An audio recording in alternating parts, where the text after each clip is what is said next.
Hello, good morning, good afternoon, good evening, wherever your geographical location is, east, west, south, north. Welcome to the Movement Radio. We're here to give you a very good, interesting edition. Our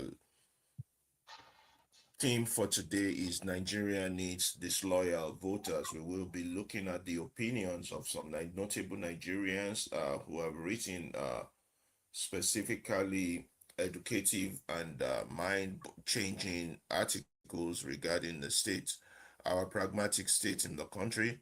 My name is Alaba Ferreira from in Chicago for the Movement Radio.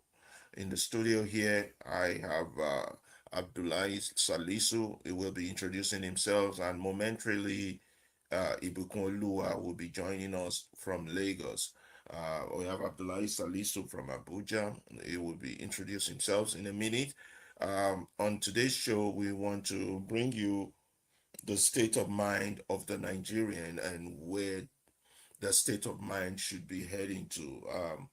Our program today is focused on Nigerian needs disloyal voters, and we will have several articles uh, to share with you. We also have several videos to show what the pragmatic state of the country is. And our mission here at the Movement Radio is to enlighten the minds of Nigerians and to free their minds from the bondage of this pseudo democracy we're practicing. The Movement Radio is an alternative station that is set up to re educate Nigerians and wake us up from mental slavery. We believe that the colonialists and those they passed on power to have perpetually embraced and put the Nigerian populace in mental slavery, whereby their mind, their thoughts have been enslaved. And the biggest chain you can have on a man is to enslave his mind. So as we bring you programs here on the Movement Radio, we're hoping that you get educated, you get enlightened, you get informed, you get reorientated to your true state. And when that starts to happen slowly and gradually, you will you will begin to liberate yourself from whatever bondage you're in. Through citizenship is a problem in that country. Justice is a problem in that country. Freedom is a problem in that country. Uh, Living below poverty level is a major problem in that country. And there are several problems that need to be addressed, and these problems cannot be addressed until a nation where people are free to be humans, where they are not dehumanized. And we are here to help stop the dehumanization process that started more than 500 years ago and that is still ongoing. We try to use our programs to do this, articles and information and education and whatever we can do on our part to help our people to obtain liberation. Again, my name is Alaba Ferreira. I'm here in Chicago, and I'll hand over the microphone now to Abdullahi. Good morning, good afternoon, good evening. Studio time check is 6:06 here in Abuja, 6 minutes after 6 p.m. I am Abdullahi Salisu Ali here from Abuja for the Movement Radio. And here again is an interesting episode. It's going to be an interesting ride. Today we title the program as Nigeria needs disloyal citizens or voters. So today, this is Movement Radio and is an alternative medium away from the conventional media that only tells you what they want you to hear, no, not what you need to hear. Because what you need to hear is what will inspire you, will mentally uplift you, will incite you, and will make you human, not what will make you less human. So, Movement Radio is here for you to make you the human you deserve to be. And the change in Nigeria is a collective effort. Here in Movement Radio, we are doing our part. We educate, we enlighten, and we inform you. And you will also do us good by contributing, joining our XP, following all our social media platforms, joining the YouTube platform, subscribe and on the notifications. You drop your comment or you join the X space where you take the mic and make your contribution. We are all here to liberate Nigeria. This is a Nigerian project and it's our collective project. Let's go out of the bondage that is keeping us. Let's be free and let's be true citizens. So this is Abdullah Salisu again for the Movement Radio, and I hand over the mic back to the Chicago studio. Okay, yeah. We are going to start before we go deep into our program. We are going to start by showing you some videos that are related to our current transitional program. The message being sent by some of the participants. Please do not look on the messengers that are sending you. This make the video we want to show you from one of the participants in this political dispensation, and they are raising some red flags alerts that our people are not paying close attention to. We believe the election in 2027 is less than 6 months away, and yet these key factors of fact that are being raised by these individuals are not being adhered to. So we will show you a few videos about the points regarding the preparation for an election while the ruling party is preparing for a coronation. We believe that the people are not fully aware of these facts, and so we want to bring this to you. So first, we're going to share with you our first video for today, which will show you. Please listen carefully to what this individual is saying regarding the prepared state of the nation for this coming election, and how while the rest of you might be thinking of a possible election, those in governance are thinking of a possible coronation, and they are prepared to do whatever it is within their power to achieve this. So we'll go to that video first, and we want to thank you for joining us, and welcome again to the Movement Radio. Okay.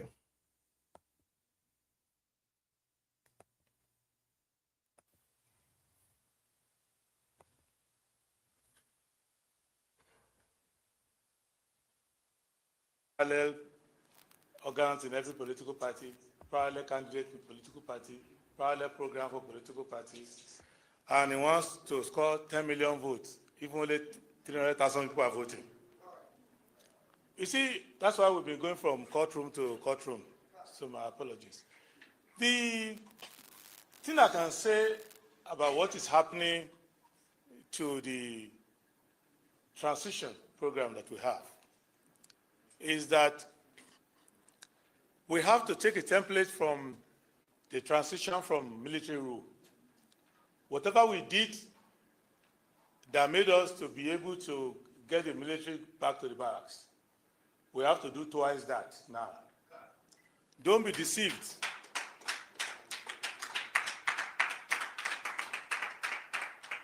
Don't be deceived that President Tinubu has different tailors that make his dresses from the one that made the uniforms of the soldiers. But his ideas are in the barracks. Let me summarize what we are facing. It's not complicated. We are facing a non-performing public officer who wants to pretend that he's performing and wants all of us to get along performing with him. And he wants to write a Shakespearean tragedy where we will be given roles to play. So I'm supposed to be a fake opponent, for example. So pretending to be contesting against him without contesting. Then he will like me. I'll give you a lot of money. He already got someone to be impersonating as INEC chairman, who is not the INEC chairman. So before you think of charging Amukutan to call for rigging election, You first have to charge him to call for pretending to be INEC chairman when he's not.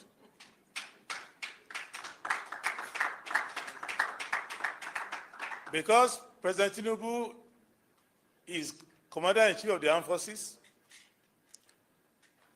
President and Head of State. He's also the Chairman General of all political parties and is the Aspirant General of all political parties and Candidate General of all political parties.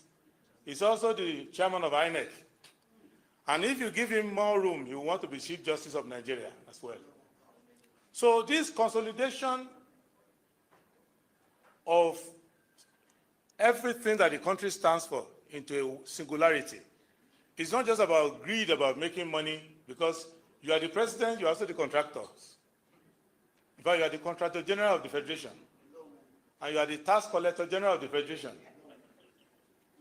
Now, so every political party is supposed to just play a role. So you tell INEC which party to register, which not to register. You can register those who didn't apply, you can refuse to register those who applied. You can disqualify a political party because they are overqualified. You also choose who will be the National Working Committee of every political party. Which letter INEC will take. It got to a point where INEC has to look left and right and whisper before they collect a letter from you. So this is where we are. So if we want to be happy and there's no problem, we all have to pretend along with him that we are doing transition or election, which is just a prolonged, expensive coronation of one person. So if we don't want to do that, because I will not do that, I'm not very good in drama. So if we won't do that, then we should prepare to fight. So anyone who is not ready to fight should not participate in this transition. The transition is not for troublemakers, but it's for those who will mind their business, but they won't mind if you bring trouble to them, and they will stand and fight.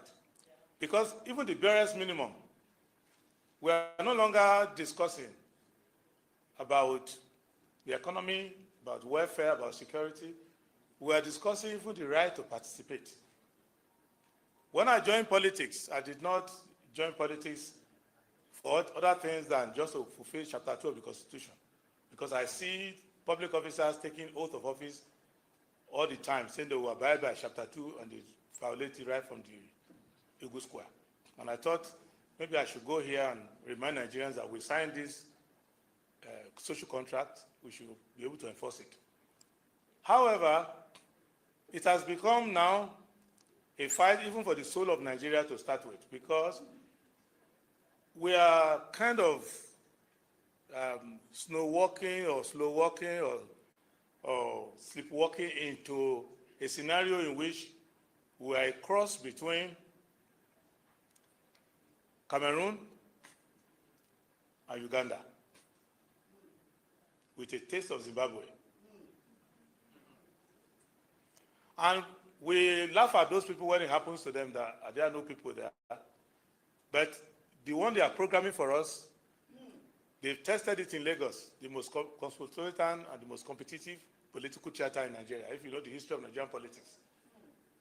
So they master that, and they want to now have it writ large across the country. So it's not about political parties, differences, personalities, ethnicity, religion, all those regular staples in the transition program. This is about one man. I've been talking to APC members. Now I'm a very popular person in APC, because I told them a few months ago, when they were happy that governors were coming to their state, everybody coming to their state, people passed through EFCC straight to their place. That if you think President Tinubu is helping you to build your party into a one-party state, you are deceiving yourself. What he is doing is building a one-man rule. And at a stage, you will not need that your party anymore. And there's nothing that has worked in Nigerian democratic experience that they cannot distort. when Professor Emeawa wrote his papers, and I think Dr. Gochukuba was with them at that time during the Third Republic transition. And Center for Democratic Studies said, oh, this is a very good idea.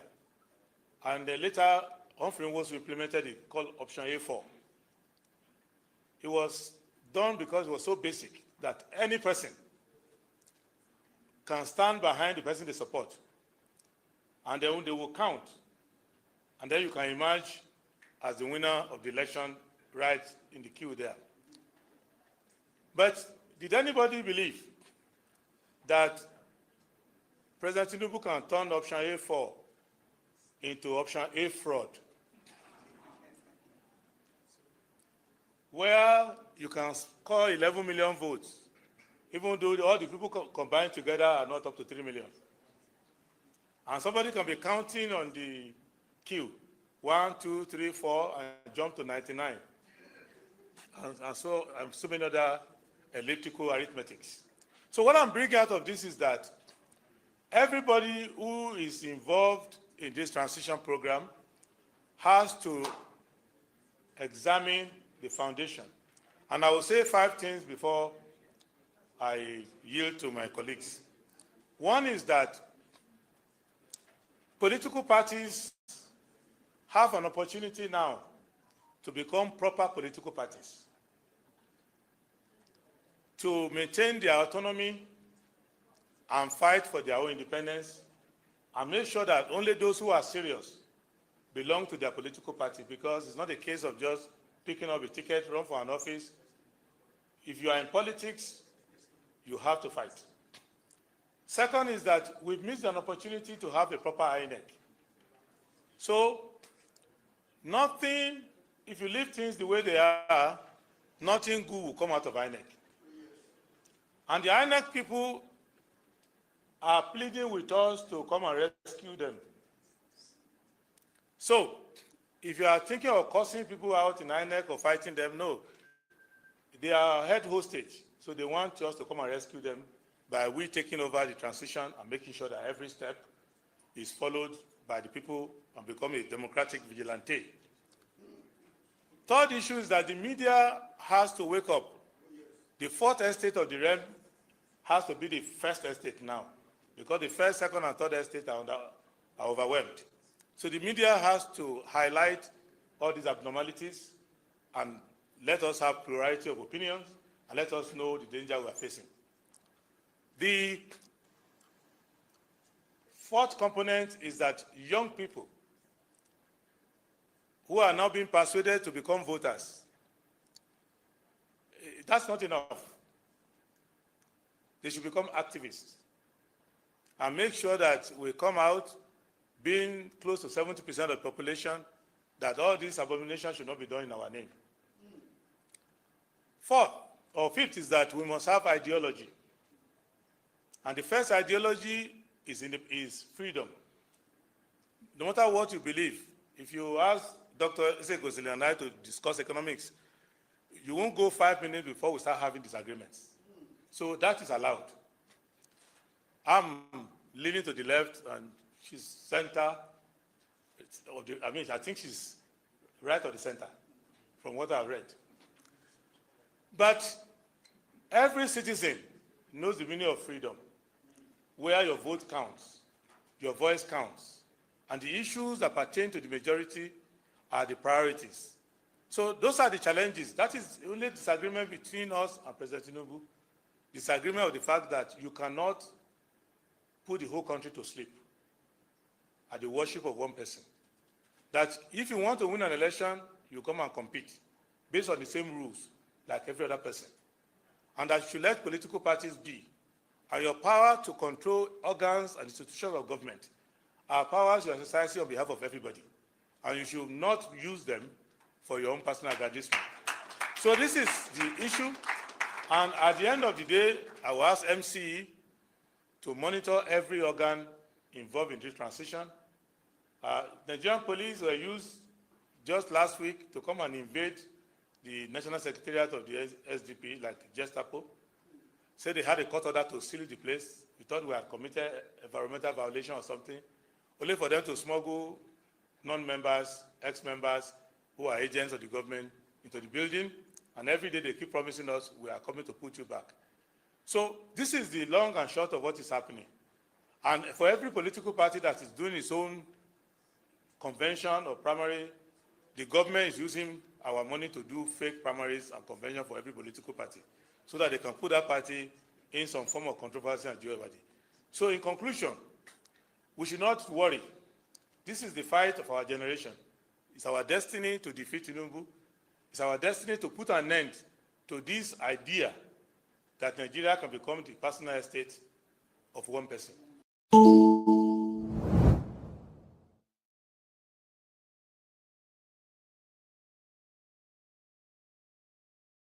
So you heard that? Good. Should we play it again, or the message in that man's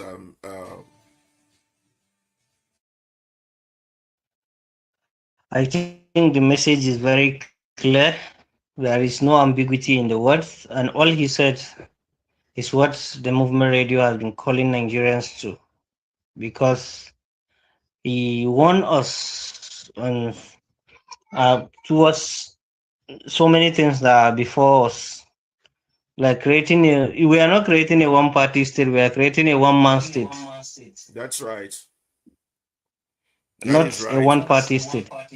And he said what we have been saying, that the movement radio is the alternative. He said the media has lost its space, Yes. and it needs to be, instead of being the fourth realm of the estate, it to be the first realm of the state.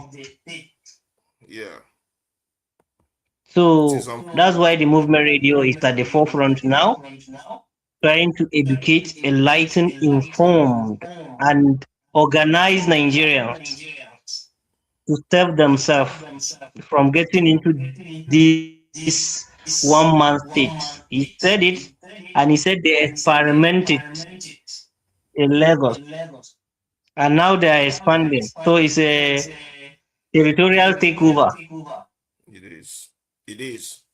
They have occupied a particular space and they make it as their own experiment ground, and now they are expanding.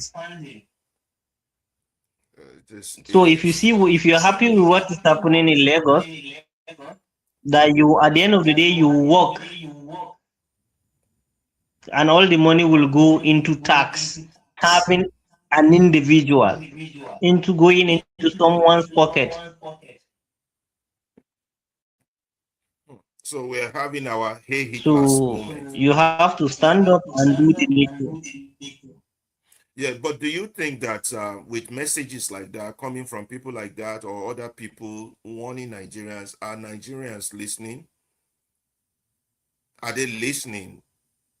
The problem is that Nigerians are this is not the first time he said this, because I can remember in 2022, 2023, I listened to him very closely. Most of what he said in terms of the economic reform and in terms of the hardship that Nigeria is about to go deep into, most of the revelation at the end of the day during the government of Buhari, he said it, but many Nigerians don't listen. That's the problem. When you are saying the truth, most of us seems to turn dumb air. But until it becomes reality, then they will start saying, how can we do it? And there is a saying that said, it's too late when the head is cut off, that you will be asking, how will you save yourself? Because almost all the political parties are in the pocket of one man. Because if you look at it, what is happening in the PDP, what is happening in almost all the political parties, because he have his cronies, he have his boys, he have his agents, and some of them think that they don't know that they are working for him. That's why when we say the enemies within, some of us that don't even know we are working for those people in power, because they will keep making you to fight your other person. They will keep telling you this person, okay, now look at how he used only a single person to destroy PDP entirely. That's right. That's wicked. And now even the wicked don't know that he has already destroyed himself. Because if now he decides to chase him out of his ministerial seat today in Abuja, where will he be? He has no any other place to be. And he create more enemies to himself than friends. It is terrible. So, and he's using them to get what he wants. So let's be forewarned. Nigerians, we need to stand up. We are not saying that you should vote for a particular candidate. No. Listen to the message. That's what we want you to know. So that, because no individual will come and save you. We need to stand up, organize, and then do the needful for the country. The country is at transition. And the transition is either we collect the transition, we own it, or we allow one person to own it for us. And he will continue to enslave us. He claims to be our brother, the same skin, but not acting as the brother. Hmm. So That's Nigerians serious. need to do the needful. Is a very strong message that Prince Adewale said. So we need forget about the individual, take the message. And Yeah, very serious. It's something that we have he has the another movement message he radio has sent been out. emphasizing. Yeah, he made another statement regarding the leadership of the country. I think we have that video. Let me see if we can get that video. It's separate from that one. That one is on warning regarding the election. This one is more on the personality of the people you're dealing with. And let me see if I can get that message, that one on. Hold on.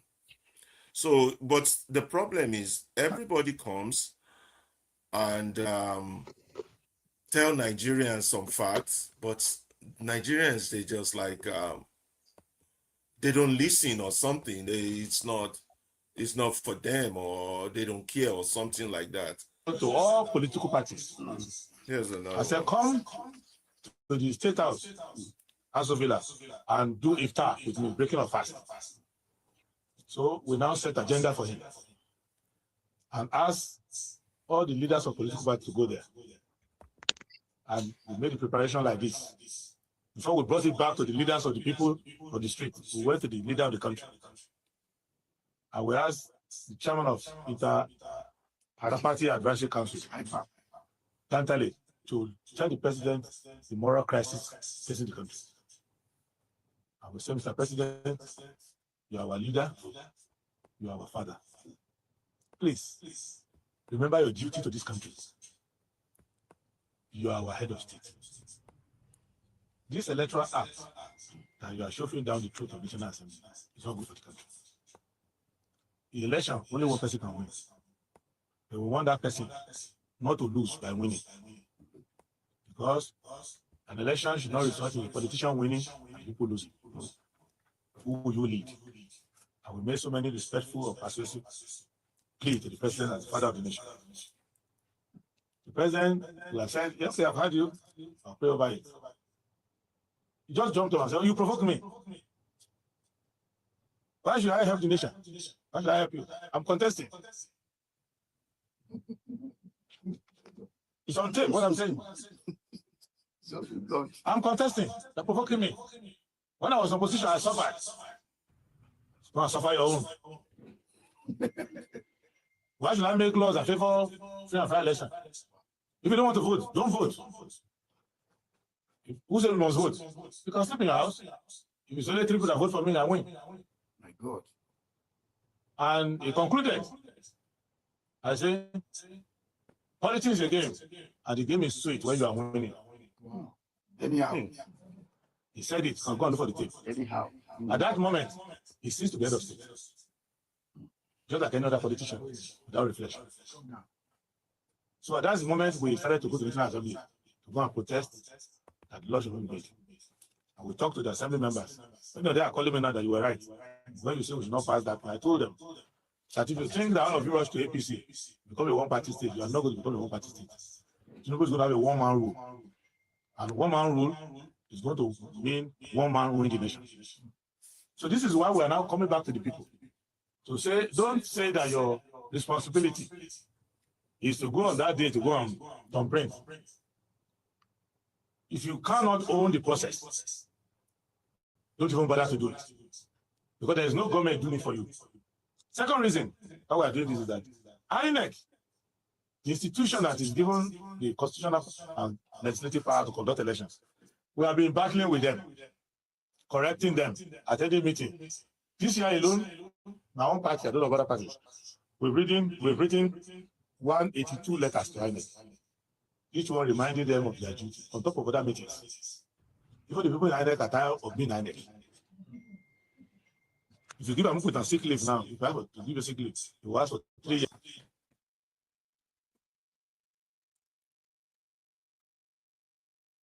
Yeah. Let me. I think I should play this one again. These people should hear this. This man is making a lot of points about the character of who they are dealing with, and after that, we'll play what David Udeni also has to say. Villa, and do iftar with me, breaking of fast. So we now set agenda for him and ask all the leaders of political parties to go there. And we made the preparation like this. Before we brought it back to the leaders of the people on the street, we went to the leader of the country. And we asked the chairman of Party Advisory Council, Tantale, to tell the president the moral crisis facing the country. And we said, Mr. President, you are our leader, you are our father. Please, remember your duty to this country.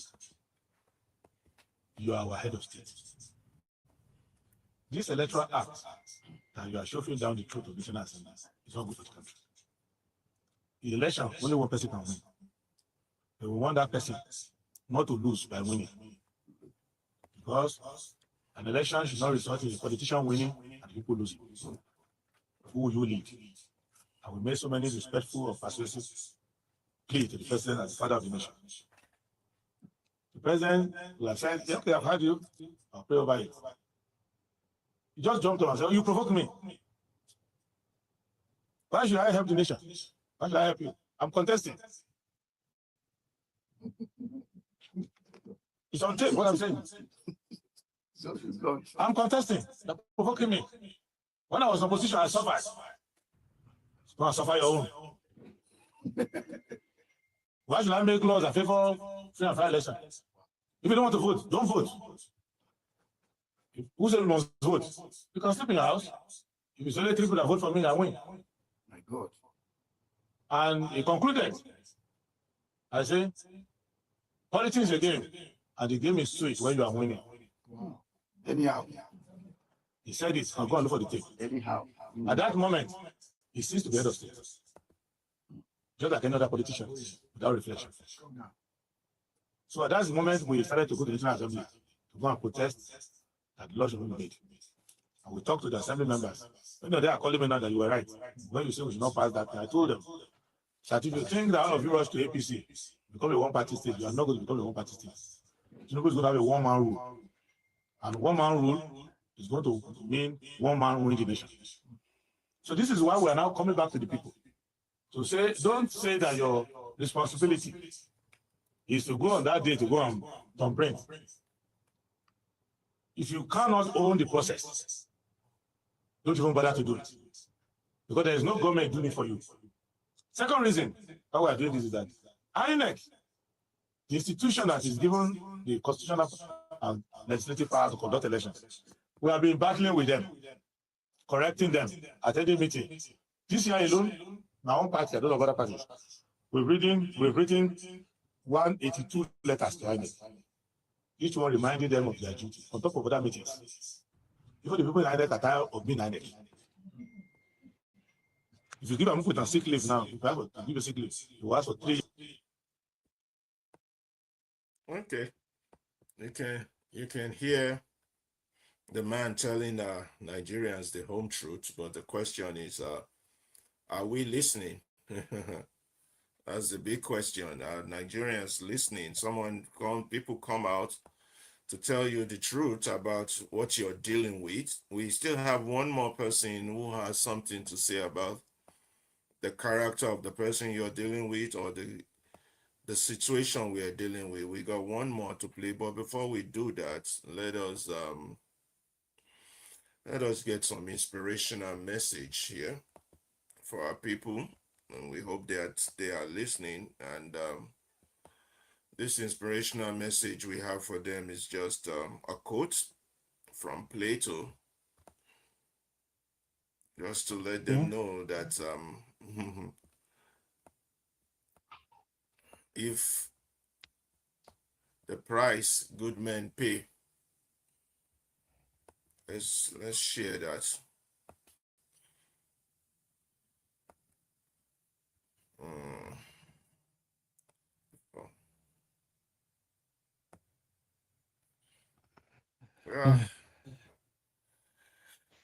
The price good men pay for indifference to public affairs is to be ruled by evil men. Wow. Yes. Actually, Price. Huh? is a big one. By Plato. Well, let's just learn. But first, let's go on straight to the next item and talk about what David Udenyi has to say about your leader. Let's share that so people know. We're doing all this so people know what they're dealing with, in case people pretending to be asleep. You understand? Nigerians like to Yes, pretend a lot, so they won't be, we I pretend never and adjust knew. a lot. Yeah, nobody told me, or I didn't know. Someone like him, he's the epitome of that proverb that there are evil men who for the sake of being king, wouldn't mind the kingdom being burned down if it meant they could rule over the ashes. That's who this guy is. Literally, he does not have any perception or concept of national interest in his head. It doesn't exist. Right? He is not a conventional politician who has some ideology, who rose through the ranks. He was just a career criminal who directly migrated from organized crime into politics. So he has no sort of ideological mooring in any traditional concept of what Nigeria should be, or Africa, or anything like that. So he's all about him. So he has people who are giving him instructions, and in return he gets to be in power and enjoy the trappings of power. And that's all he wants out of life. That's it. It's really that simple. So for you to take out someone like that, you need to be extremely ruthless and bloody-minded. That is not present in any of the opposition formation. That is definitely not present in the Nigerian people. Right now, as I like to say, if you listen to Nigerians talk, you will get the idea that there's going to be a revolution tomorrow. It's not true. Because paradoxically, as much as Nigerians will complain louder than anyone in the world, I feel like, based on the behaviors of Nigerians, life in Nigeria is still too easy. In as much as objectively, Nigerians are suffering, objectively, this is a country that has the world's lowest life expectancy. So objectively, these people are going through a lot. But yet, psychologically, I feel like life is still too easy for Nigerians. They're so used to living life on hard mode. Oh, so it's that it doesn't really bother. So the pain has been normalized. Completely normalized. It's dangerous. Extremely, very much so. Which is why some of these narratives that you often hear about how Nigerians are resilient, I don't think those things are a good thing. I don't take it as a compliment. And someone says Nigerians are resilient. Because resilience is a euphemism. You're basically saying Nigerians know how to suffer. Okay. Yeah, that's good. We still got more to share with you before we go into our article for today. And The message. eh, I think if the people will work with only the videos, I know is some we don't even need a message or an article. Just listen to the videos and you. and But the then question, like think, take time and digress them into your brain the and question think through your life. are they listening? That's the question. Are the people are they interested? Are they listening? You know, they're not. That's the problem. You see, that's why we talk about when you've been captured mentally. It's a problem. The people has been a person who has been taught inferiority does not need change. That will keep them exactly where power wants them to be. And this is what we're saying about the most powerful chains are the ones people learn to carry inside their own minds. You know, Frank Mind, Fanon, definitely. yeah, Frank Fanon understood that domination was never about laws and armies or prison or physical force. It's the mind of our people. And that's why we're pushing on this radio to just keep pushing informative, enlightening info out. Just keep pushing it out. Try to reorientate the mind. The mind is what is in prison. The mind is what is enslaved here of Nigerians. And they might have a PhD, they might be learned, they might all that colonial education, miseducation, they are still mentally enslaved. And it is sad to see at Because any 65 years education of that did not age, help you to liberate yourself mentally, you then it's not mentally education. it's not education. It's not. You know, it is also psychological. If you can convince people that they are inferior, convince them that their culture has no value, convince them that those above them are naturally more intelligent or more deserving than oppression, then oppression begins to police itself. Eventually the oppressed may start question. I doubt it. You know, oppression in Nigeria polices itself. That's why we talked about the gods we built in our last episode. Abdullah, can you Yes, emphasize more on that? How we talked about how Nigeria make gods of their leaders. This is mental. The leaders are it's that's why. mental Go on, go ahead. because our actions, because when you talk to people, okay, we can actually stop this. People will tell you how. These people are powerful. They have the military, they have the police, they have this. Because mentally you are afraid of what you feel like, okay, these people are very strong to the extent that you cannot fight them. And they use you to survive Yeah, that's it. That is it. because But the people, okay, for don't example, allow them.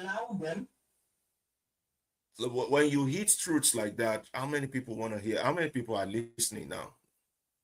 Very few. Very few.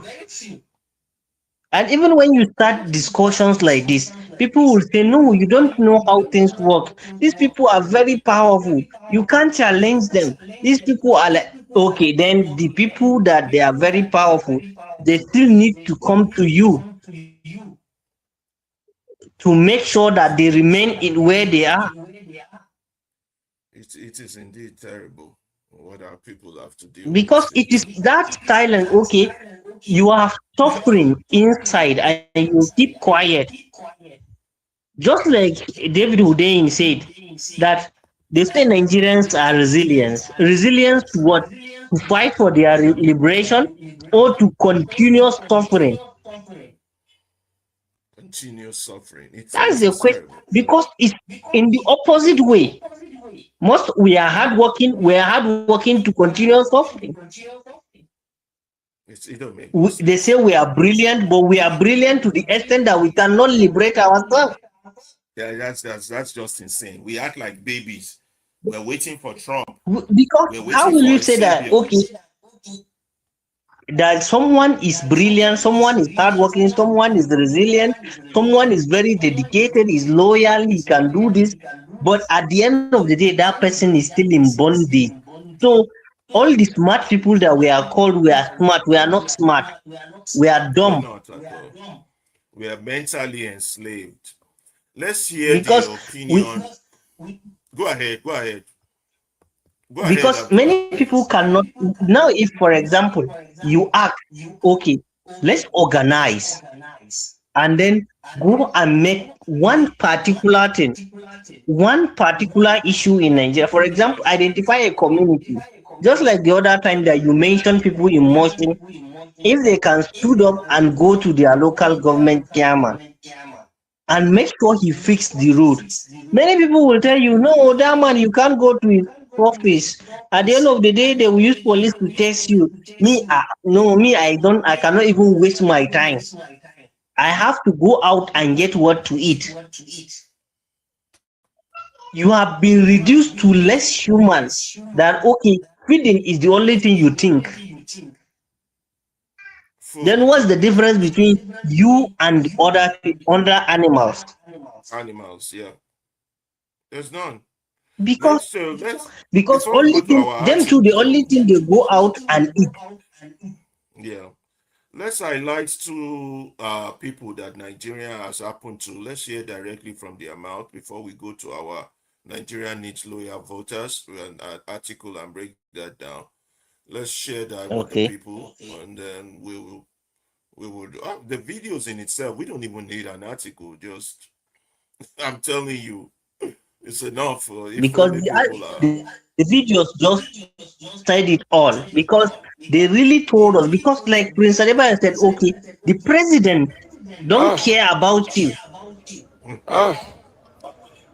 This question you ask me, is it possible? Is it possible?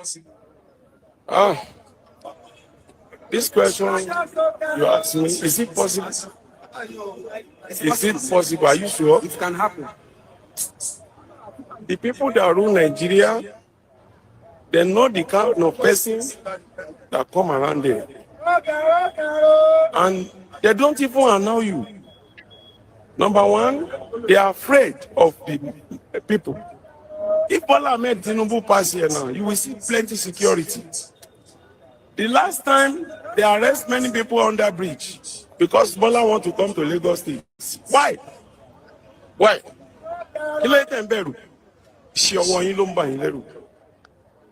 That man was saying something. I'm listening. It's a very good question. Only pé mo ma mix here o. Yorùbá le mi, màá sọ Òyìnbó, màá sọ Yorùbá. Ó ní pé èló ni kí ni àwọn kan tán lè rà pẹ̀lú 10 million nígbà kan. Sórí 10 million láyé ìgbà kan. Tó bá mu dé mòwe Ìbàfò, wàá ra ilẹ̀, wàá kọ́ ilé. Mo ṣe bíríkìlà rí. Ìbàfò, mòwe, àṣeṣe, olówó tẹ̀dó, Màgbòrò, Mákọ́gí, Arépo, Ọ̀fadà. Kò síbi tó fẹ́ fi rú mi lójú ń bẹ̀ yẹn. Wàá kọ́ ilé, bóyá 3 bedroom flat, àbí 10 rooms, tó máa tún ní shop. So àwọn ìjọba ìwà báyé wa jẹ́ ni. Ọlọ́run dẹ̀ máa báyé wọn jẹ́. Lágbára Ọlọ́run máa báyé wọn jẹ́. Torí pé gbogbo ẹni tó bá ti bá sí Ọlọ́run jẹ́, Ọlọ́run gbọ́dọ̀ báyé ẹ̀ jẹ́. Ẹ má jẹ́ abẹ́rù mọ́. Ẹ̀kan lèèyàn kú. Tó bá ti kú báyìí ó ti kú nìyẹn. Má bẹ̀rù. Ẹ̀rù tá ń bà yẹn, òun ló jẹ́ kí Nàìjíríà bàjẹ́. Ní 2012, mo jáde, mo bẹ̀ sí ṣàdúrà fún Tinubu. Bẹ́ẹ̀ni, àwọn èèyàn ní kí ló dé tó yẹn. Mo lálàá, ó wà nínú Aso Rock. Mo ní Olúwa ṣe ọmọ Yorùbá ti dé. Kí ló dé fà? Fáṣọlá ṣiṣẹ́ lẹ́kọ̀ọ́, Ambode ṣiṣẹ́ lẹ́kọ̀ọ́. Àṣẹ mo múra mi ní Mugun ni. Sórí, sọmọdúrà tí mo ń gbà báyìí. Olúwa, bá mẹ́rin tó máa ṣe dáadáa wá, bá mẹ́yàn tó dáa wá. Tí Tinubu bá fẹ́ ṣe dáadáa, a máa mọ̀. Báwo la ṣe máa mọ̀? A máa mọ̀ láti ibi ilé oúnjẹ tá à ń jẹ àti omi tá à ń rà. kò ní dá fún ẹni tó bá rí òótọ́ tí ò bá sọ. Gbogbo àwọn ìránṣẹ́ Ọlọ́run tó bá rí òtítọ́ ọ̀rọ̀ tó bá sọ. Bá mú Bible mi sí Psalm 25 fún mi kí n kà lé wọn lórí. Psalm 105. Mo ti ń retí irú tó bá gbé sórí afẹ́fẹ́ wàá jẹ̀yà. Ṣùgbọ́n tó bá gbé tó bá rí wàá ní owó ju Tinubu lọ. Wàá dẹ̀ rí ògolo. Má wọrí.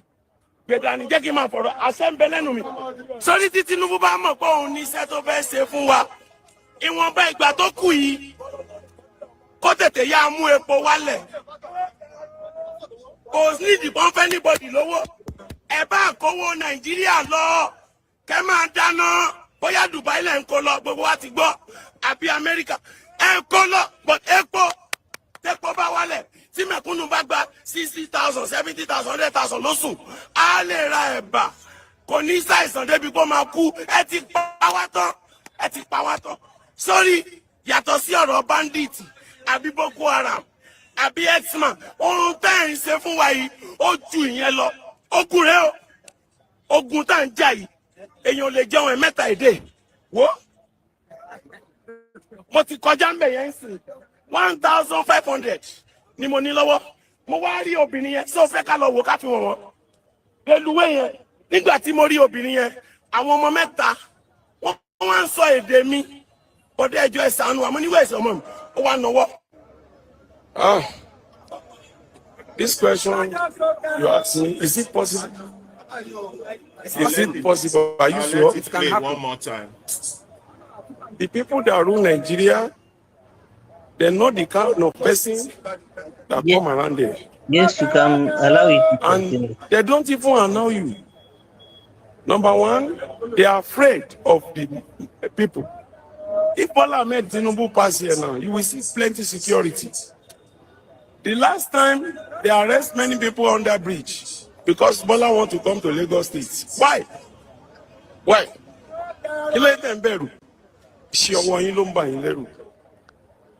That man was saying something. I'm listening.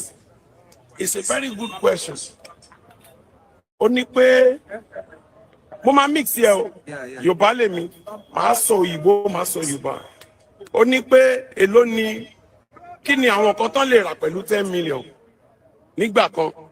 Sórí 10 million láyé ìgbà kan. Tó bá mu dé mòwe Ìbàfò. Wàá ra ilẹ̀ wàá kọ́ ilé. Mo ṣe bíríkìlà rí. Ìbàfò, mòwe, àṣeṣe, olówó tẹ̀dó, Màgbòrò, Mákọ́gí, Arépo, Ọ̀fadà. Kò síbi tó fẹ́ fi rú mi lójú ń bẹ̀ yẹn. Wàá kọ́ ilé.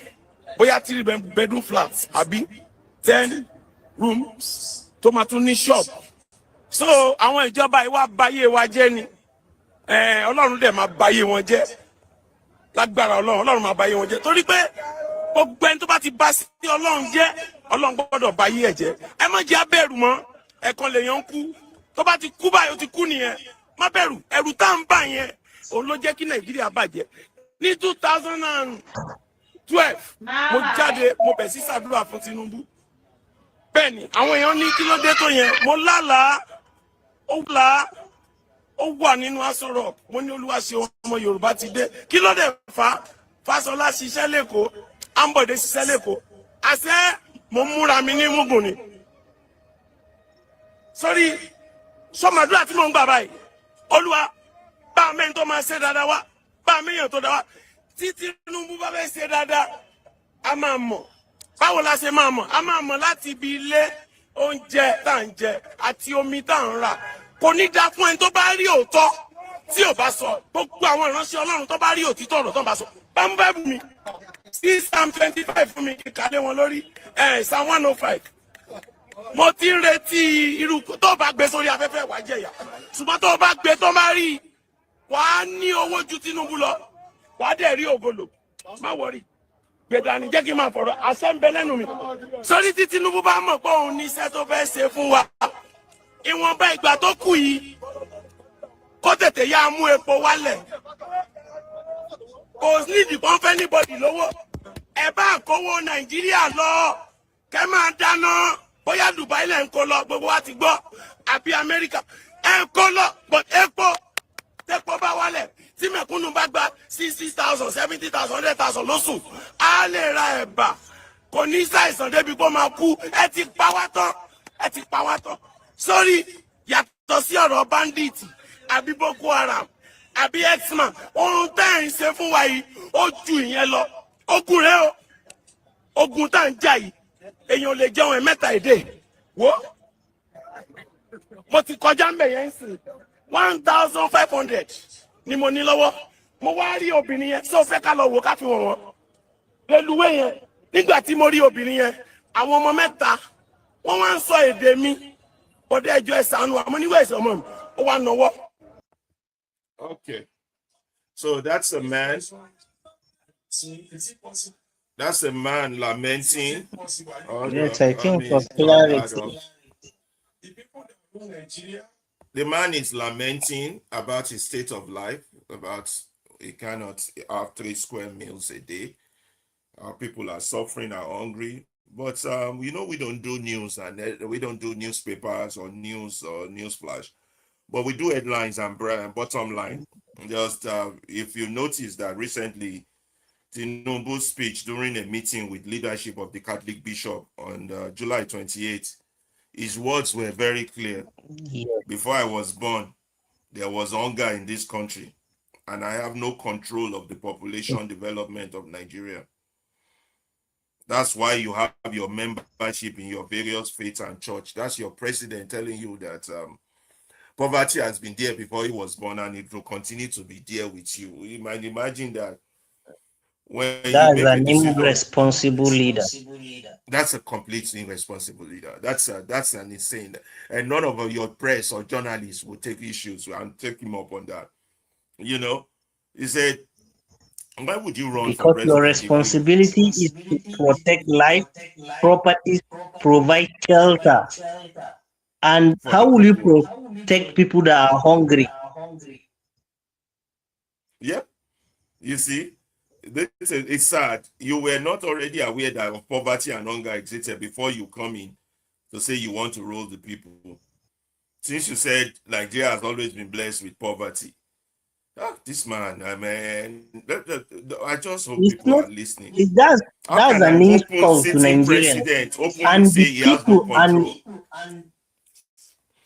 And the people that are sitting before him, listening to him saying all this, they are the people that, because they see themselves less than humans. It's sad. Because how will you be a human and an important person that you control millions? Because bishops, imams, and the rest control the minds of millions. This is sad. It is. And people are still defending this madness. I mean, how will you tell me you have no control over the population? Then what's your responsibility? He said hunger was there, so you all can be suffering and be hungry. That does not concern So you are not there. You are a leader not to solve problem, but to keep the problem continue. It is sad. A leader is a problem solver. You see, the people themselves are mentally enslaved. So if you don't break that mental freedom, like Udain said, they will tell you the revolution is happening tomorrow. That's a lie. They will rig that election in 2027. How will it happen with this kind of mindset? It is terrible. Let us cover the story of another Nigerian that Nigeria happened to. Another story. I mean, there's just so many. Too many. Well, are you sure we are going to be able to get to our article today? We just got so much. We'll read one or two and just. There was this guy who said he borrowed 75,000 from UK, came to invest in Nigeria, and they gave him, was it 24 hours or something? Let us hear directly from him so we don't paraphrase his story. After him, then we'll go to our article because this is too much. This is too much to bear. Oh God, what a country. Let's hear him. Let us hear his story. As I'm talking to you now, I'm actually thinking of counting my losses, packing my load, and going back and tearing the Nigerian passports. I have friends in the UK that have done it. I'm thinking of that as I speak.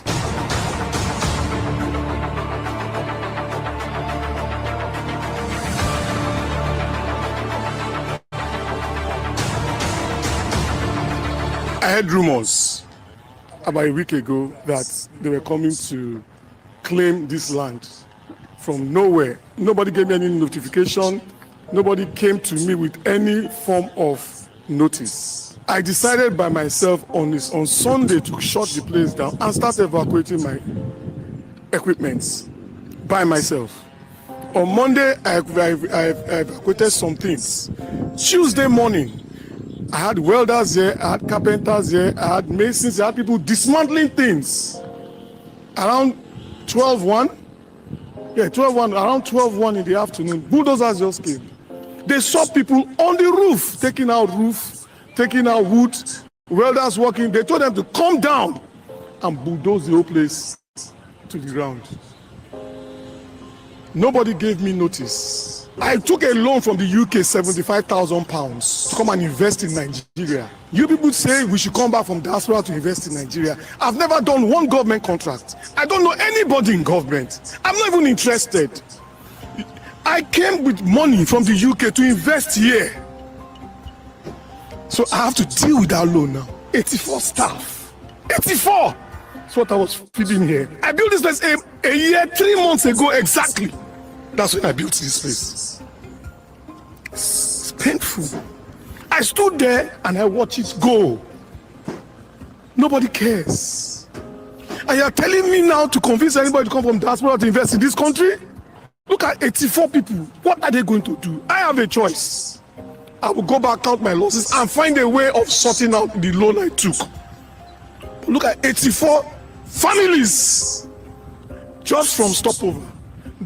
There's a place next to me called Barbados. There's Amalashita. There's RM's Dream. There was Hunters. There was Aris. These are all people that are employed. In this place alone, I'm not exaggerating. At least 300 people have been rendered jobless. And you people say they say they're creating jobs. Is this how you create jobs? I've been working with this organization because this place has helped us, so many of us, a lot.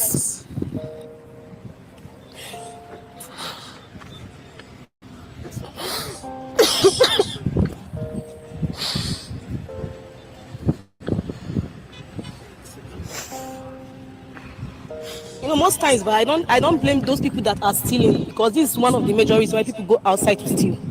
The government are not helping matters a lot. They are not. The little place we are working to feed our family, and they have taken it away from us. Nigeria has happened to me. This is where I feed my family. This is where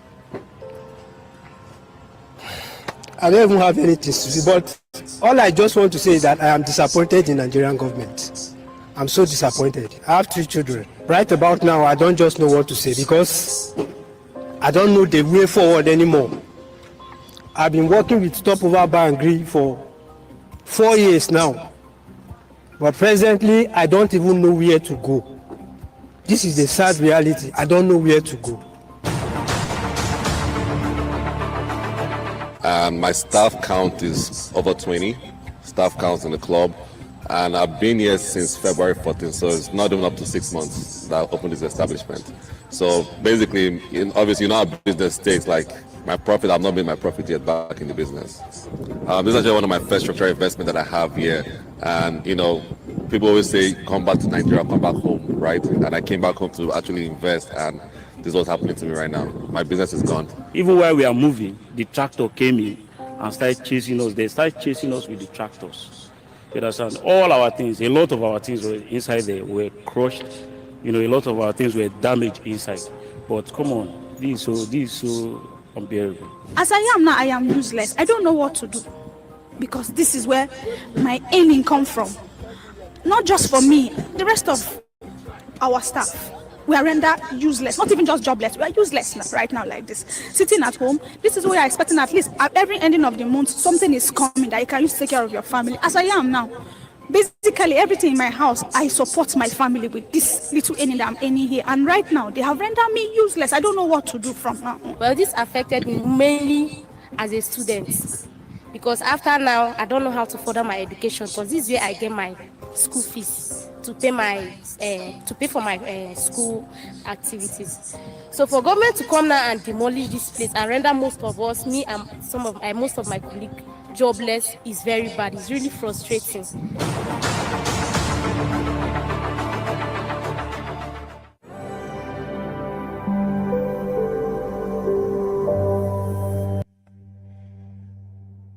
When you hear it from the people's mouth, I mean, it reaches home when you hear things from the people's mouth. It is deep. It's deep. I keep saying we're going The to our message is article. clear, and Go nobody is ahead. taking responsibility. No. You have no government. You have to come to terms with that. You have no government. Because how What's your on earth you will be having people? Okay, what is it that the government cannot? Okay, if that place is illegally built, then don't you have a means to make it legal? Yeah. So before I was born, there was no hunger in this country. That's your president speaking. Ah, Showore has a response for him though. He said, "This man, this Ashiwa Jubola man, is clueless. Did he campaign to perpetuate generational hunger or to end it? If hunger existed before you were born, wasn't that exactly why you sought power to end it? It has long been known that you and your group of thieves sought power to perpetuate hunger." Niger, what a country. Ah, we're going to be going to our article next. Before we Yes, do we that, can go because this is too much. it's a lot. He can literally give you depression. Just going through all these things. You know, No, that's why it is. sometimes one have to just. I don't know Before our what many people article, are thinking. let's hear what Fela Kuti has to say about all this from the world beyond. I'm not laughing to make fun of people. It's too tragic to do anything else. It's just sad. It's just sad. Well, we're gonna go into our own article, but first, let's see what Baba himself says on this. Authority steals from the people, then they punish the people for being poor. When power protects the powerful and punish the powerless, poverty is no longer an accident. It is a system. Fela didn't just sing, he exposed the machinery. The question is, has anything really changed? Are It Nigerians, are they does listening? nothing change. Nothing Uh, change. I hope It Ibukun is okay because this is it unlike just him. continue Eh? because It's Nigerians it's were not bad. ready because It is a disaster. I'm telling you, this is bad. I Let's think go maybe to. something either the network. Oh, so yeah, something must be wrong with his network. We'll figure that out because this is so unlike him. So let's go straight to the article then. And start on that. Today's our topic for today. Nigeria needs disloyal voters. I'm gonna read it and then we're gonna do a pigeon breakdown of the article. Okay. Let's get rolling on it. It is by John ELNATHAN. He wrote this on February 3rd. Let's share this. Let me see. Okay. So the screen share. Okay, let me see if you all can see that. So Nigeria do need disloyal This is voters. this is We're gonna go through the article now, and then you're gonna do a breakdown of it. And this is our topic for today by ELNATHAN John. He wrote this in February 3rd. The next Nigerian election, Nigeria needs disloyal voters by ELNATHAN John. February 3rd. The next Nigerian election are a little over a year away, and the ritual has already begun. The bargaining, the defections, the loud declaration of loyalty that means nothing, and the quiet deals that mean everything. The country is already in a campaign mode, as if governance is a brief inconvenience between two seasons of conquest. The leader of the current regime, Bola Ahmed Tinubu, understands the Nigerian political elite with a frightening intimacy. He knows precisely how power circulates in this country and how ambition rots, how fear is used, and how hunger becomes leverage, how alignment is sold as maturity, how shame is presented as naivety.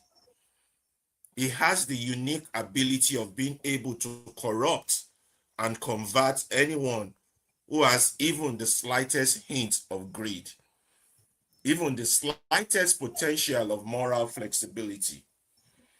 Since he took power in 2023, governors have crossed over in steady procession. As of late January 2026, reporting in Nigeria put the APC in control of 29 out of 36 states. An extraordinary grip, and one that keeps tightening. When a party controls that much of a federation, it is no longer just a party. It begins to feel like only the sky. The political class adjusts to that pressure the way bodies adjust to arm, by normalizing it. You can argue about whether Tinubu convinces politicians or simply provides the condition under which they convince themselves. You can argue about whether coercion is explicit or structural. But what matters is the direction of travel and how quickly it is happening. What matters is whether anyone can prevent the drift towards a one-party state. Tinubu also has the unusual advantage of a Trojan horse in the so-called opposition. Some week, his brash and powerful minister of the federal capital still wears the badge of the PDP, yet functions as its saboteur-in-chief, loudly loyal to the president, relentlessly destructive towards his own party, and effective enough that the opposition has splittered into yet another vehicle. The ADC, the story of opposition coalition leaders adopting ADC as their platform, appointing interim leadership, and presenting themselves as a united front, has been widely reported. But this essay is not about Tinubu, who, despite a past clouded by unresolved questions about his criminal history in the United States, his education, even his age, has risen to the most powerful office in the land. It is not about Wike, who embodies the Nigerian political talent for occupying two contradictory positions without shame. It is not about the newly formed ADC, which faces the familiar Nigerian opposition problem. A party assembled for the express purpose of power must still pretend to be a party assembled for the purpose of idea. It is not about the newly formed ADC, which faces the familiar Nigerian opposition problem. A party assembled for the express purpose of power must still pretend to be a party assembled for the purpose of ideas. It is not about Atiku Abubakar, who will be nearly 80 years old by the time the next government is formed.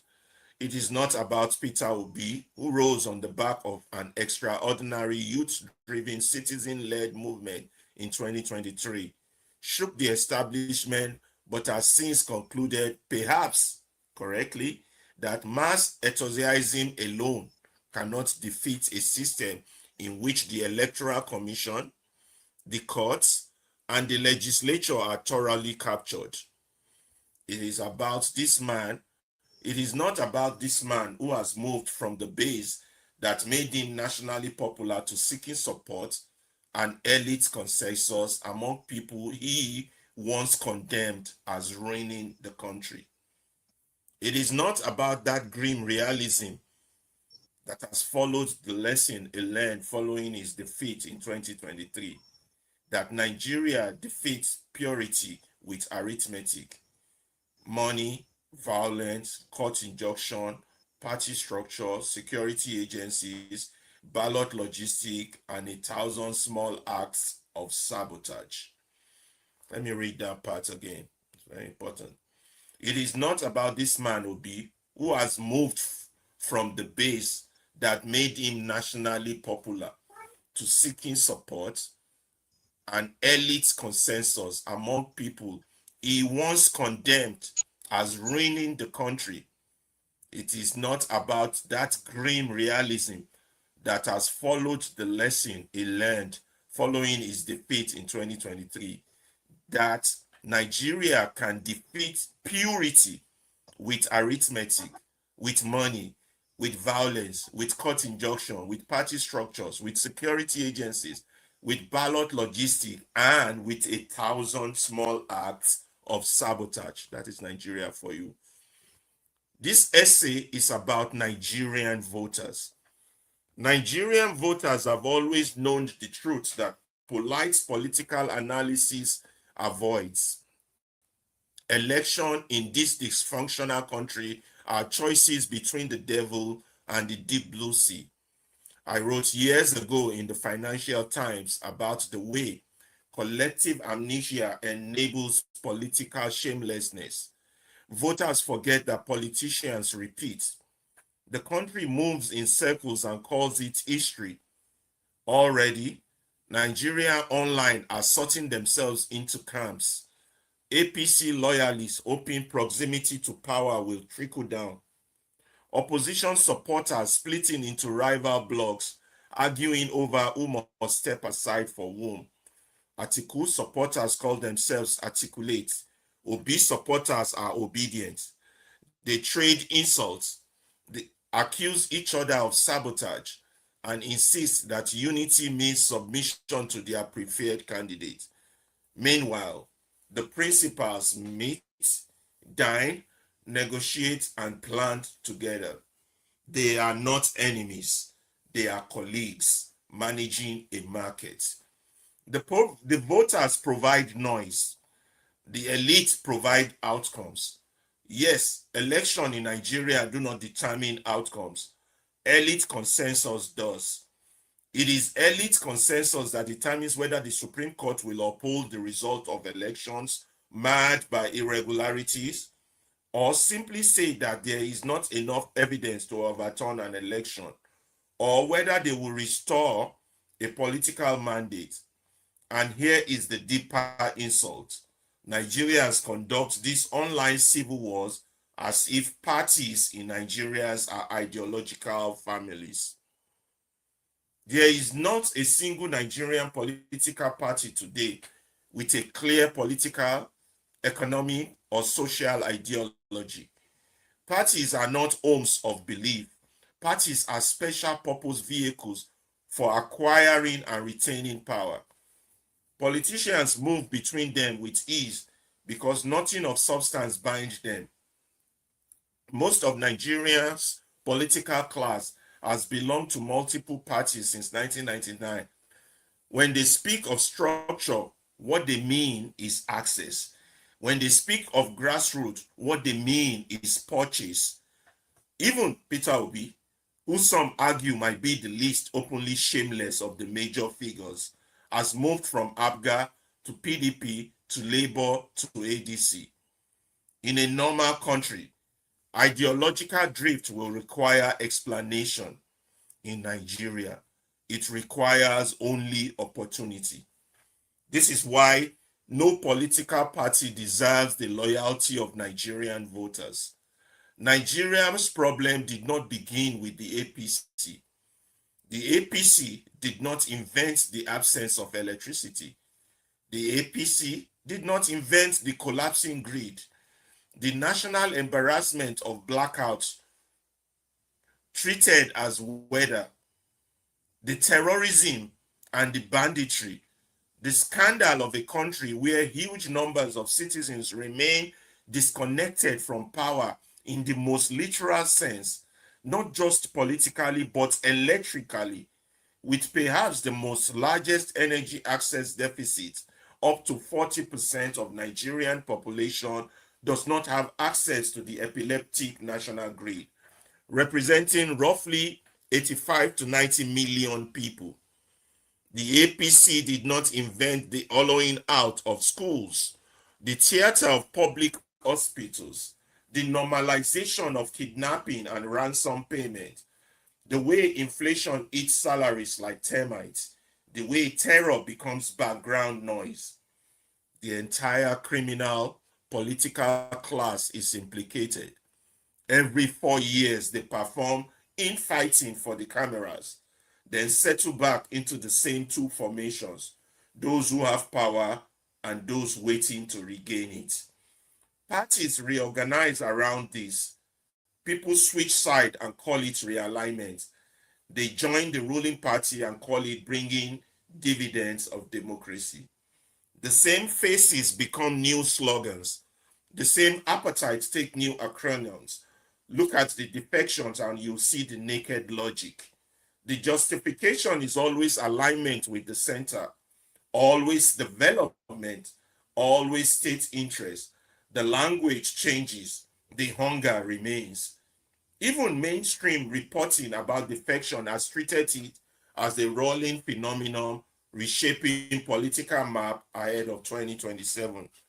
Half the new opposition figures calling the current government a failure were members of the APC until they lost relevance within it.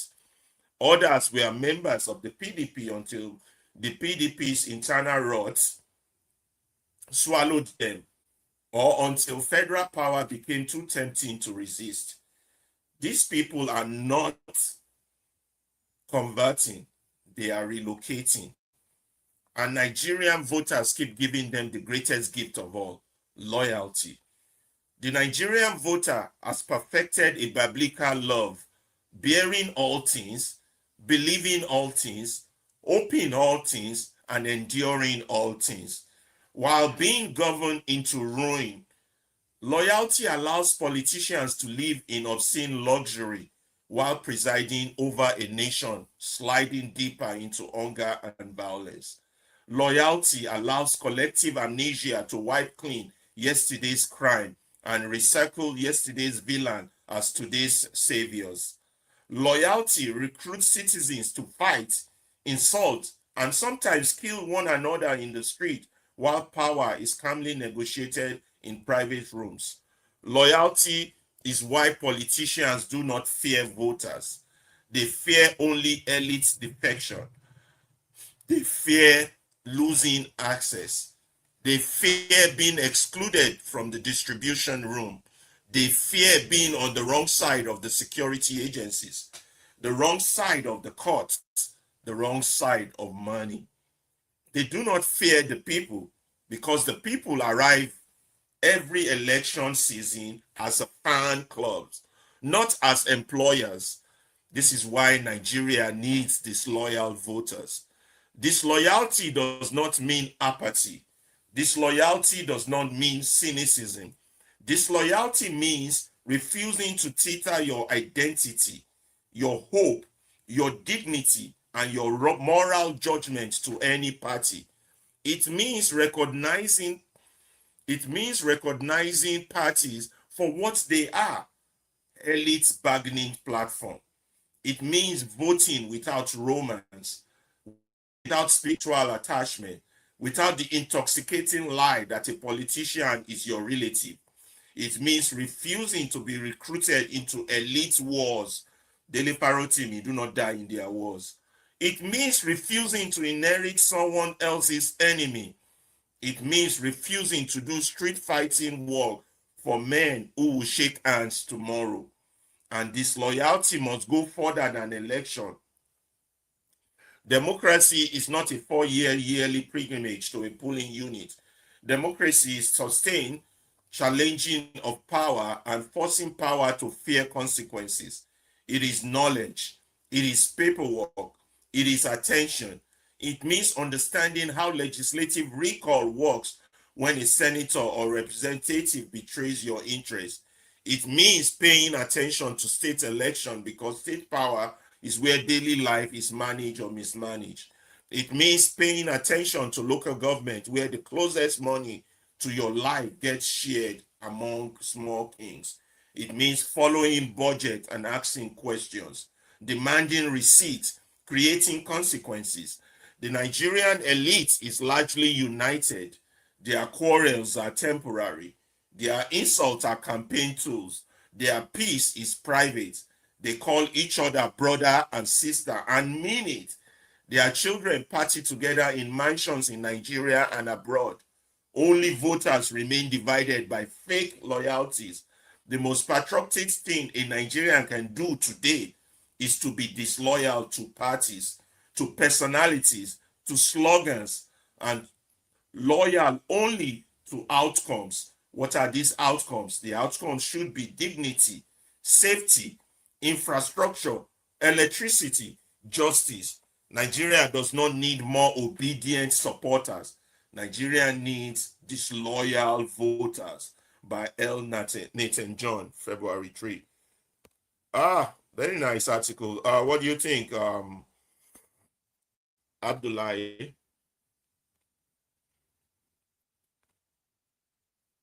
Abdullahi, are you there? Abdullahi, are you there? What do you think? Very nice article. Turn on your microphone. I can't hear you.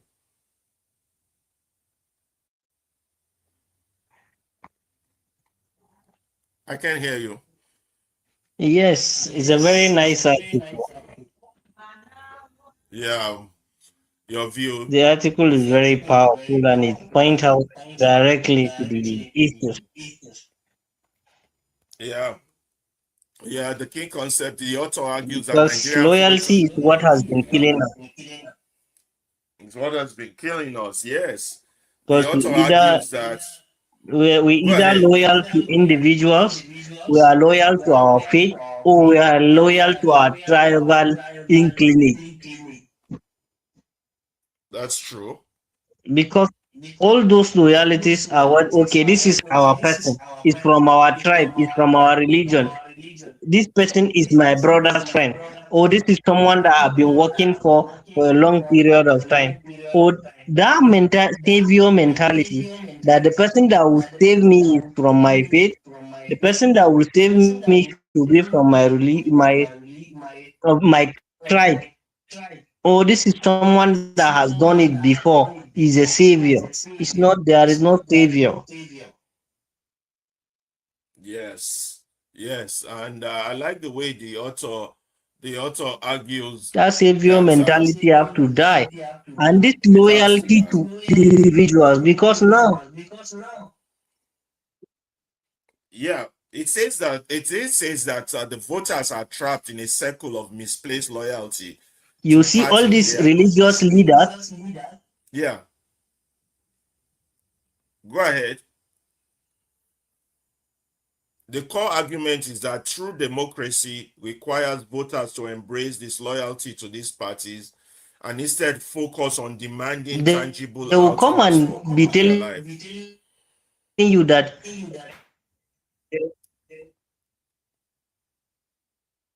You're breaking out, Abdullahi. The audience could barely hear you. Your words are breaking up.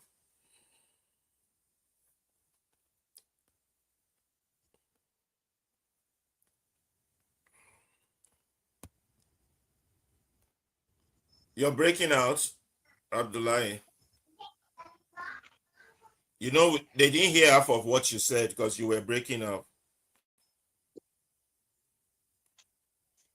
Abdullahi. oh, okay, Yeah, yeah, you were sorry. having network issues. Sorry about it. It's You just can that the repeat what network you said. is a little bit bad It's really here. bad. Okay. But you know, religious leaders will keep telling you that this is someone that they will be prophesying. Yeah. You want to break because of the big English, and you want to break the article Okay, it's down. You just the want to do network that the. is fluctuating. It's fluctuating. Okay. Yeah, you want me to start with the breakdown, or you want to do the breakdown in Pidgin, so our people could have a clear understanding of what they are dealing with. Yeah, Nigeria needs disloyal voters. I'm going to try and break this down to the best of our ability, like we always do here on the Movement Radio. Abdullahi would join me intermittently. His network is having problems, so I'm going to have to start this. Nigeria needs disloyal voters. Generally, our political landscape looks like we do bargaining. It's a ritual that we do every 4 years where we bargain and we defect from one party, we go move from one party to another. Governance is like a big inconvenience between conquest. So the elites are the only ones who are in circulation of power. They understand it, and corruption and conversion of politicians is the order of the day when in Nigeria. Everybody knows that. But the current leader of the APC kind of understand this grip, and he uses it well. And I guess that guys, that's why he had the nickname strategies, because with frightening intimacy, he has frightening intimacy with the elite. He exploits their ambition, their fear, their hunger. He aligns with them, and they align with him without shame, without maturity. We have no shame. They go shamelessly as if they are naive, and is able to corrupt their greed and flexibility. And governors also the same way, they cross over because they want to maintain their governor's seats. That's why you're seeing them controlling 29 out of 36 seats. And all this is normalized as normal politics. They even plan Trojan horse. Prince Adewale told us that earlier in the first video we showed you. And they have saboteurs within each party, like the Arabambis and all the rest. So this is the kind of politics they play, that they think is politics. So loud loyalty, and they are very destructive to opposition. And then even the so-called coalition of reigners that are recently formed, you started seeing splintering among them, among these so-called coalitions that are not really that strong. But the writer's essay focus on the voters. It's not about all these people. It's really about you, the Nigerian voter. What are you doing? What are you not doing? The article is not about Tinubu, Wike, DCOB, or any of those characters. It's about the reality after 2023 defeat. What are you doing next? What did you do yesterday that you will not do tomorrow? So it focuses on your role in the coming election. The fact of the matter is that most of you Nigerians, you are very allergic to the truth and have strong amnesia to facts. And it's like you just forget facts. It's as if it never happened, it never existed. So every election has always been a selection. You have to choose the worst of the worst candidates are presented to you, and you have to choose between them. And then you yourself, you act as if this has never happened before. So the more you act like that, you have amnesia. Each time you pretend this thing has not happened before, you didn't know it happened, or you didn't know it was a thief, you're part of, you're contributing to the political shamelessness.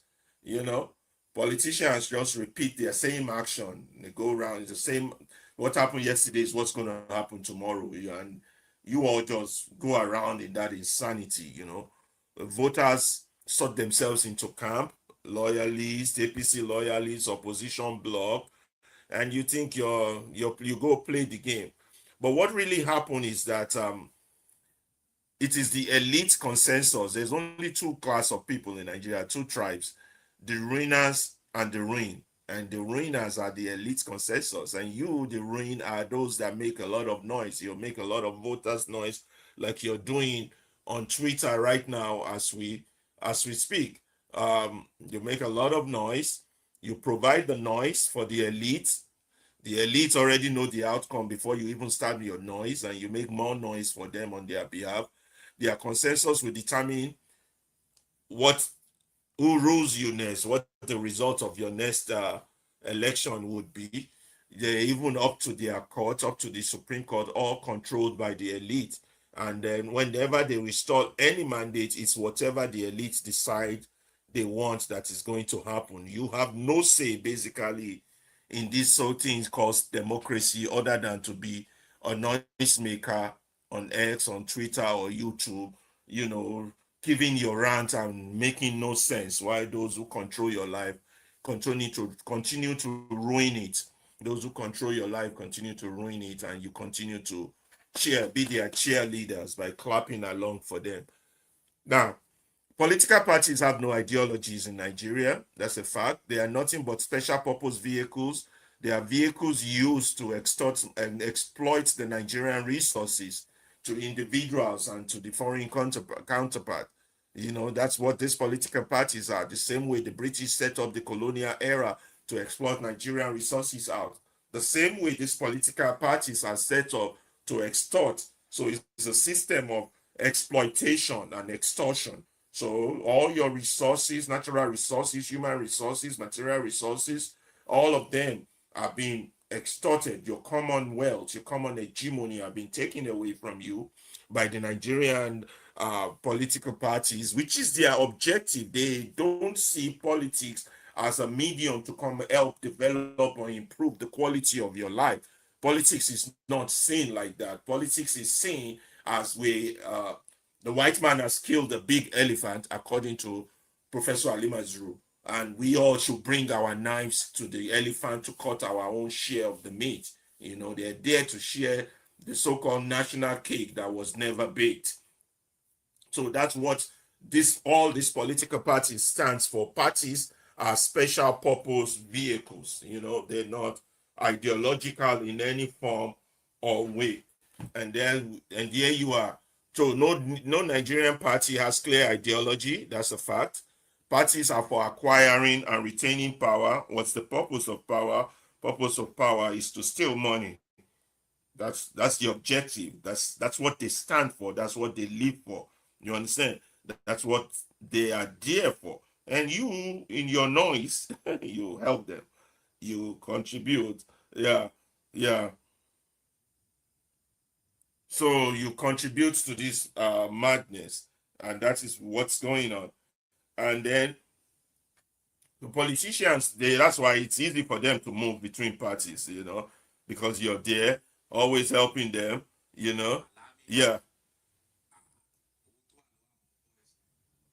Yeah.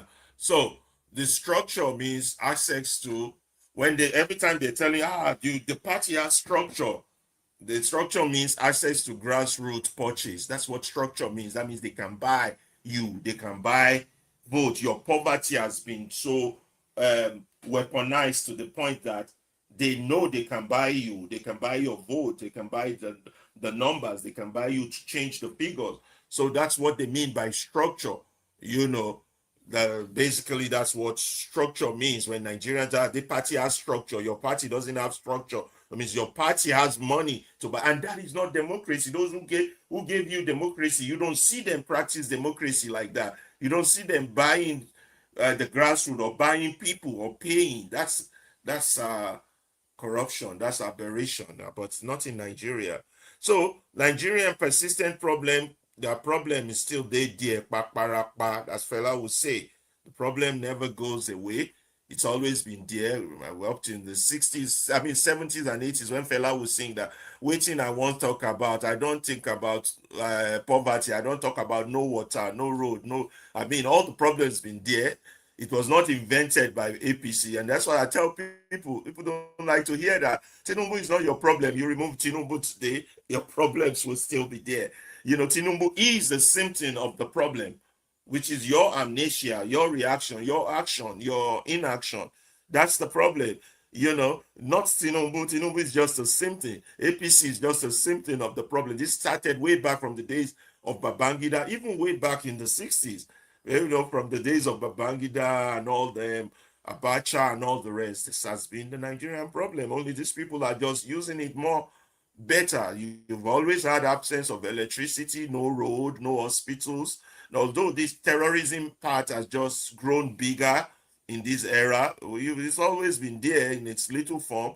You've always never had good schools. You've always had failed hospitals.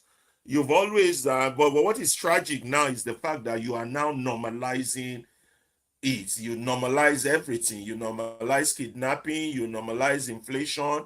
You normalize suffering. Every abnormal thing. Now, all the bad things of this world with a copy, you have normalized them. The criminal political class, which is the one you should be dealing with, are implicated in this systemic failure. So they are your enemies. A lot of you don't even see them as enemies. You sing, praise them, you worship them, you follow them, and they're the ones destroying your life, but you want to come on TV, on the media to complain that your life is hard. Oh, it will still get harder. Now, when they see them fighting each other, it's not real. They're just doing that for the camera. A few minutes later, their children will be getting married or having big parties in a big mansion somewhere abroad. And their children always go to abroad schools. So they don't really fight each other. That one are just deception. Now you settle into two formations: those who have power and those who seek powers. Those are the two categories of your rulers that you have: those who have power and those who steal powers. You understand? Abdullahi, when you're ready to take over from me, because it looks like I'm not doing this pigeon version very well. I'm not putting a lot of pigeon in it. I'm just throwing Oyibo out there. Okay, thank you. Let me just take over from here. It's supposed to be the pigeon version where we break it down to the people in our own language, not still be speaking big grammar. That's just I don't think I'm doing that right. Okay, let me just go in. Okay. Go ahead. Okay, then the implicated in system failure. So the when we political talk, parts have been implicated. Yeah, go ahead. Yes, when we say political class, we are talking about the people that are in the various different political parties Yes. that all of them come together. All of them, they are not different. They are almost not different. All of them are together. They always do things. The system make them. If today Oga Bola no did that office, he will give another person the office. He will, and the person will still come and what fail because we did not build system that will work. We help all of us. All of us just will just dey look at, okay, when we give this person opportunity, we will change things. No be by individual, is by system. When we all come together, we all join hand together, do the work by ourselves. So then we are going to make it work. Then the next one is perform infighting for cameras. All the things that they do when they come out for TV, for radio, you go think say they fight each other, but behind the scene, that's after they come off from the studio. That one are just acting like drama. You know how all these people they come do show, they will come do all the drama on stage.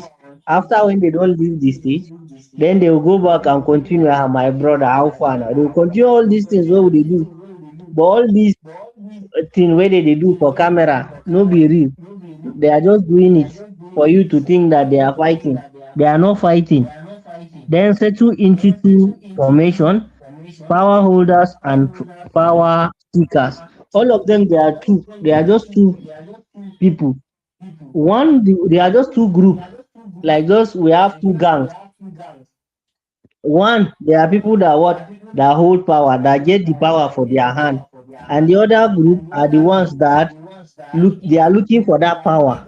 So we just have, then you the people, we the people, we are not in the table. They are not discussing anything our own. That's, they are just either they are going there to get the power, that's to grab it. Me, ma take my own share. As him don't take his own share, me too, ma go take my own share. So it's either the person who hold the tunnel, that's the pipe in his own hand, or the person where want collect the pipe, make him to soak him own. That's who he did. Then we have the next one is reco- that's defection naked logic. Defection, that's naked logic. That's changing, jumping from are they district today? Are they this party today? Like the way you did taxi. When you reach this bus stop, you change another taxi. You go to the next bus stop, you change another taxi. That's how they keep changing political party. That they keep moving from one party to another. That's justification, alignment with the center, no development. That their justification is that what? Anytime you ask them why are you leaving the party, I want to. They just want to be what? The person where they above, where they on top of the power from the. That's why if you look at how closer to this elector, how people just Yeah, you want me to take over? Yeah, bring it then, and then defections logic. They claim to be using that as justification, alignment with the center, that they want to go and bring development. That's why they are switching party. That is not true. Their language is changes, organs remain the same. Yeah, former, all of them are the same, whether they are APC, PDP member, whether they move from one party to the other, no matter what alphabet they claim they are all the same. Nothing about them has changed, and it's all the same. So we move on to the next thing, the gift of voter loyal. So you, who is always loyal to them, you have given them the perfect gift. You have given them the perfect opportunity for them. Yeah, I see you broke out. You're having connection problem on that side, so I just continue for you. yes, So when you give them loyalty, you have given them the perfect gift for them to continue to ruin your life. They're governing you into ruin, and then you continue to shout for them. You continue to praise them. You see them in obscene luxury, and you see your nation is going down, and you're still giving them support. You're still loyal to them. You're still loyal to all of them. You're still giving them big support, and then this is what continue to happen. That see, and you pretend as if you don't remember and say they were the same people that were involved in your ruin and your destruction of your country. You shall see, oh, they are new. For example, you're presenting somebody like Atiku as a new person, as if he's never been in the system, or be as if he's never been in as the the system. option. All of them as if they've never been in the system. You act as if, no, they're just new angels coming to save you. And then you wonder why your life is such a mess. Now, the citizens, to make matters worse, you start to fight each other, insult each other, kill each other. Why people who don't care about you are stealing all your children's resources and future resources for your children. That's why some authors have written, do not die in their war. They are all the same. That's why they don't fear you. They don't fear you because you give them loyalty no matter what they do to you. They don't fear you. They would always do things against you, but they know who they fear. They fear each other. And that's why you see them jumping from one party to another. So you're making them stronger because of your Yes, own action. So what do you need now to do is for you to be disloyal. And what does disloyal mean? We have to explain. They say, for you to be a disloyal voter, disloyalty does not mean you have to not participate. It doesn't mean you don't have to have faith in your own power. That's not what it means. It means refusing to follow all this yeah party and this yeah politician. Don't follow them. Stop shouting for them. Stop arguing for them. Stop debating for them. for They them have the shown you agbada. that they have not done anything good for you. You have to refuse to stop following them. You have to wake up from your sleep or slumber or coma or whatever it is, whatever juju they use on your head. You got to wake up and do better. So you cannot continue to follow them, and that is a fact. So this is all up to you. The more you do this, the more you will continue to suffer, and your country will continue to go down. The food will continue to be expensive because now you no get sense. They don't show you all evidence. There are many times they go tell you, say Nigeria no day for you. Anyway, going forward, so recognize parties as, you have to understand what these political parties stand for. They are for the elites to bargain how to steal your resources, how to steal Right. your common They are just hegemony, options how for to. them, not for you. They are set up for themselves, not for you. You have to wake up to that idea. If you continue to say, I be APC, I won't die for APC, I be ADC, I won't die, I be NDC, you are just continuing your suffering. In fact, your suffering have not even started. It's just beginning. You understand? So you have to learn how to vote without this romance with these political parties and these politicians. You have to spiritually detach yourself from them. You have to detach yourself from them. If you don't, the problem goes still there. You have to refuse the elite war and stop inheriting their enemies. You be APC, you be PDP, I hate you, I don't like you, you are not from my tribe, you're not from my religion. Stop inheriting their enemies. They don't hate each other, they are all friends when they are sharing money. I don't know how many times they will tell Nigerians this, but they just don't listen. And stop fighting street The fight for war is them. not your. Eh? How many times would they The tell war is not your Nigerians? own. It's not your own. The party is not for you. Disloyalty It's beyond their battle, election. because at the end of the day, you are not going to get anything out of it. You're not. You're not going to get a single thing out of it because it's not set up for you. It's not set up for your people.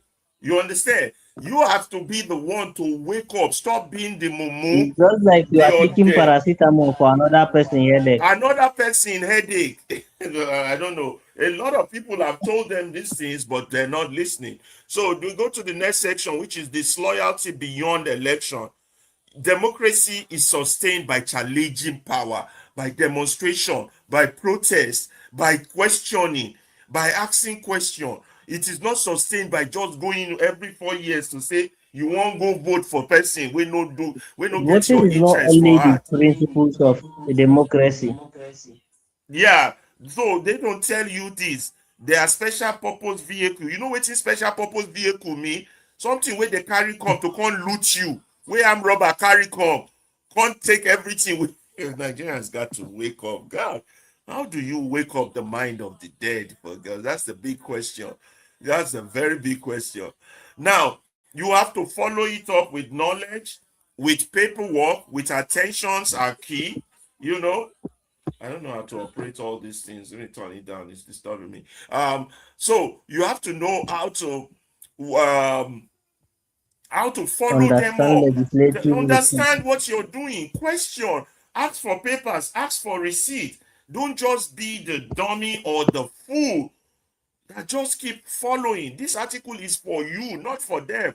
You are the ones that is creating the monster that is destroying you. Understand how you can go into legislative recall. You can recall politicians who abuse you, who don't follow your rules. You have to take all these things into practice. You have to pay attention to state and local election. You have to follow budget, demand receipt, and then create consequences for those who violate you. You see, Just, the elites just are united.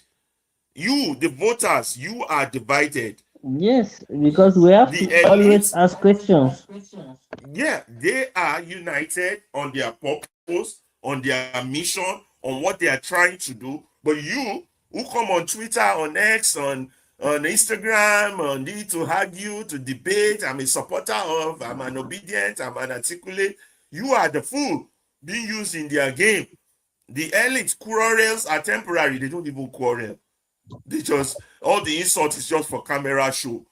It's just tools. And you are their noise maker, you're their cheerleaders, you're the fool that follows them. And then, so the elites, they have peace in their private. If you think I'm lying, see their children are in one comfortable school abroad, being paid with your money, and they are partying heavily on every social media, every Davido show, every Kiss Daniel show, every Bomber Boy show. Their children are there, but your children cannot even have 3 square meal. But now you go fight, carry cutlass, they fight for them. They can't even go to school. They can't even go to school. The voters remain divided by their fake loyalties. Sometimes I think this Nigerian problem is too much. Talking about it alone, talking about it alone gives me headache. I swear to God. So, what is true patriotism? True patriotism is for you to be disloyal to these political parties. That is the only way you can help yourself and help your country. You are only loyal only to what you want. And what do you want? You want dignity. You want safety. You want justice. You want infrastructure. You want electricity. You want good schools. You want good road. You want water. These are the only things you should be loyal to. Not to a party, not to a political party, or to yeah. You want good education. You have to ask yourself, what do you want? Those are outcomes.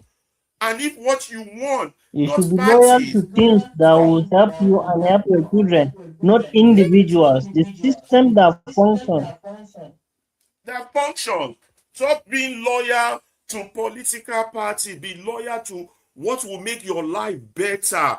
So Nigeria needs you to be disloyal voter, not to be an obedient supporter to Atiku, to Obi, to Tinubu, to all these people that are destroying your life. Wake up. Wake up. Well, Batify, badass. Stop being batified. Stop being articulators. This is a very good article, but that's how we have covered it and broken it down. We are going to move into the next activity. Too bad Ibikun, one of our correspondents from Lagos, is having some serious technical problem. We couldn't set up our discussion section for X, and so that's affecting us. He couldn't even get on the radio, on the studio. But we are continuing with the program despite this shortcoming. It's not holding us back. Definitely. Yeah. Create space. Let me just see if I could just still create the space. But I don't know, because I don't know how to basically operate the discussion section. We just have the space, and then no, I shouldn't do that. You just have the space. Maybe they'll just hear us, be hearing what we are saying. But that's all I can do, because he's having problem. He's the one who usually manage our discussion section for us. I can't manage that part. Anyway, we're going to continue with the program. So far, that was a very good article, and very nice one. There's a music piece I want to share, but first, let me look for a slogan or something. Let me put Fela on the board for now, and then we'll take like a 2 or 3 minutes quiet break while I prepare our next activity for you. Thank you all for joining us, whether you're on TikTok, whether you're on Facebook, whether you're on which other one, Instagram. So we want to thank you for. We hope you're enjoying our show and you're learning 1 or 2 things from us. We are here to enlighten the minds and help Nigerians to free themselves from this mental bondage that they are in. The next thing we'll be going into, we're going to give it like a 2 or 3 minute break. We'll be going into would be to talk about the Minister of Finance. That's our next activity. But before we do that, let's hold on. We'll wait for a few minutes. We're going to talk about the Minister of Finance. Let me put that up. Stop sharing. And we listen to it. We want you to tell us if you can understand what this man is talking about. as an audience. Oh, we don't have ways for them to talk back to us. But just write your comment on the comment section. We will respond. We want to bring you a video of the Minister of Finance speech. If you have a clear understanding of what he's saying, we would want you to tell us. But me, I have listened and I kind of make sense of all the babbling the man was babbling. It just doesn't make sense to me. It was just babbling away. Nothing coming out of his mouth makes sense. But I'm gonna play the video for you and share it with you. Then you can tell us what your opinion is about this. Let's go to his speech, about the state of the economy. Okay, so which one is that? 5. Okay. Let's turn on the audio. I've heard this question so many times. And guess what? It's a valid question. The combined impact of the subsidy on fuel, as well as, I like to call it subsidy on FX, right, was about 5% of GDP. So you remove both, you save money. But saving money wasn't the primary objective. It was eliminating the distortion and the corruption in the system, which is more fundamental. But the money saving is also important. So where has the money gone to? And in a few days, you will see the detailed analysis, because we believe that we owe a duty to explain what we do to the Nigerian people. That's what transparency looks like. But in the meantime, I can give you some of the highlights. Many Nigerians will simply compare the past with the present and conclude that the reform is not working for them. Some would even say it's a bad reform. What we don't normally compare, or the question we usually don't ask, is what would have been if the reforms were not carried out. Counterfactual. Now, before the reforms, we're printing money to spend. Interest rates was about 8%. Minimum wage was 30,000 naira.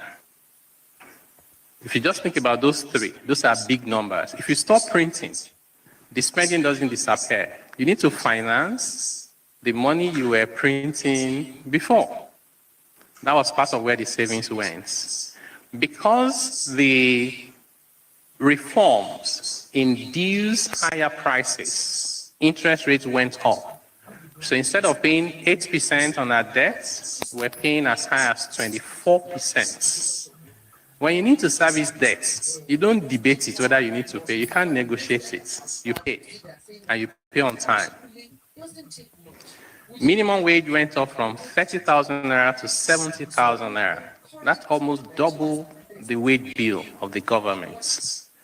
In addition to other important spending, like the NEL fund, where over 1.5 million students receive not only their tuition, but stipend on a monthly basis.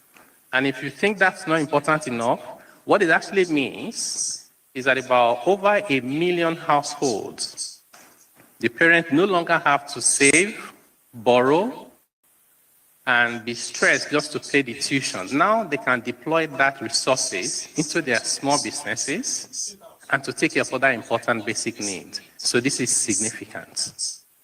So what we need to do is we'll provide a detailed explanation of how much we saved and how the money has been spent. The other question people tend to ask along with this is, why do you keep borrowing after you said you've exceeded revenue? And I tried to explain this recently, that if you have a budget to spend 10 and you have a target of revenue of 6, you need to borrow 4. If you collect revenue of 7, you have exceeded your revenue target because it was 6 you were hoping to collect. But it doesn't change the fact that you still need to borrow 3. So this is how exceeding revenue target can coexist with borrowing. And as a matter of fact, there's nothing wrong with borrowing, provided you apply it productively. For every 1 naira and every $1 that we borrow, we must add more value than the cost of the borrowing. Then the other question you raise, equally important, is that poverty has gone up and unemployment rate is high. You know, this is one area where I tend to disagree with the narrative by the World Bank. World Bank would say that poverty has gone up despite the reforms. And I say, yeah, poverty has gone up because you cannot remove subsidy and people become richer, right? The reform itself was a reset.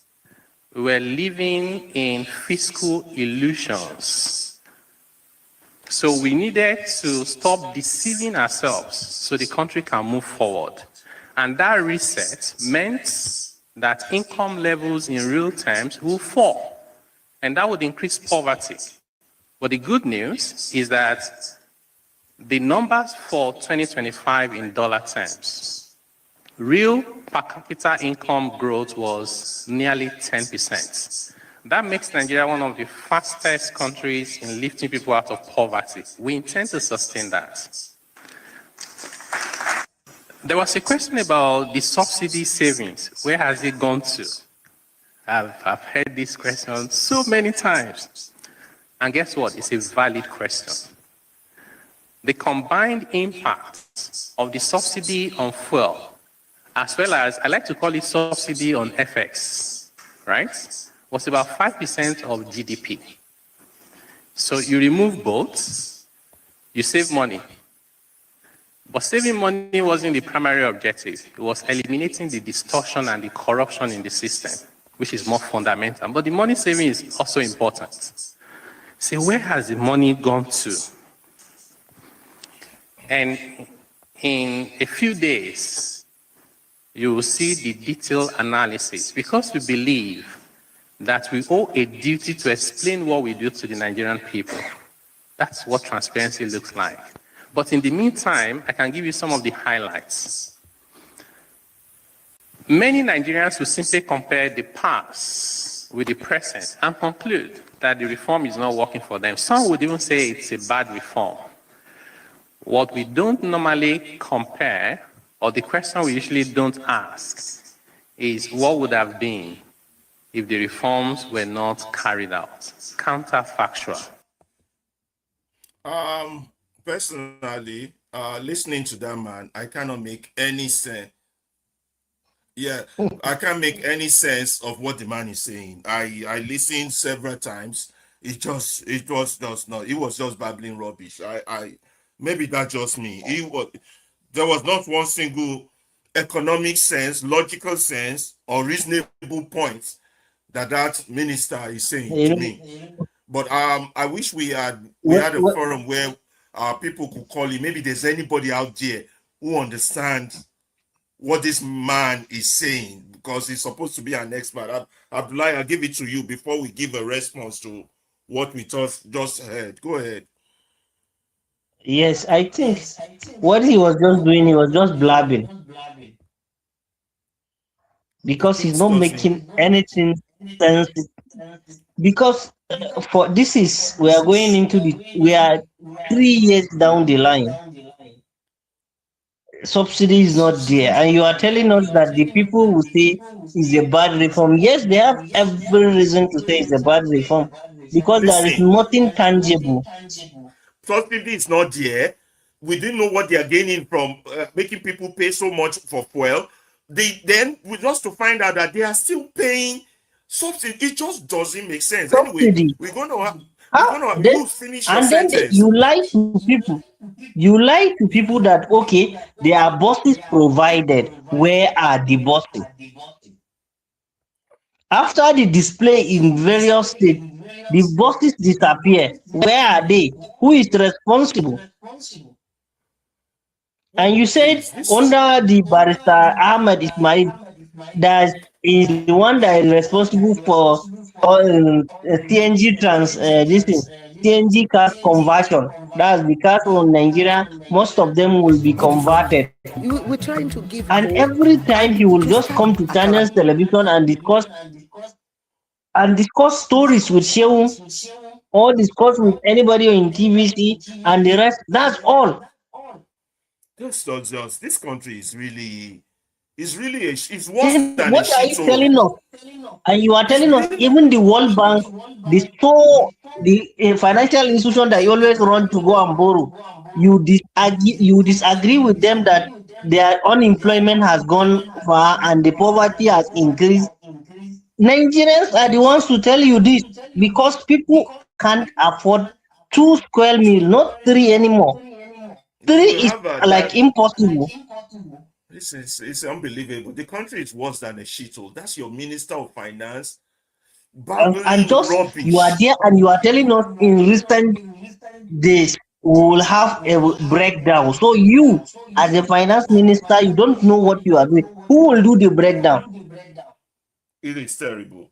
You are If this is saying, worse you than are saying nothing this is worse than a shithole, man. This is really terrible. No because journalist, it's nobody impossible. of sound mind will Nobody is hold this man to questioning what account. he said. What is Because coming if you out of listen his from mouth? beginning to the end, you can't hold anything tangible.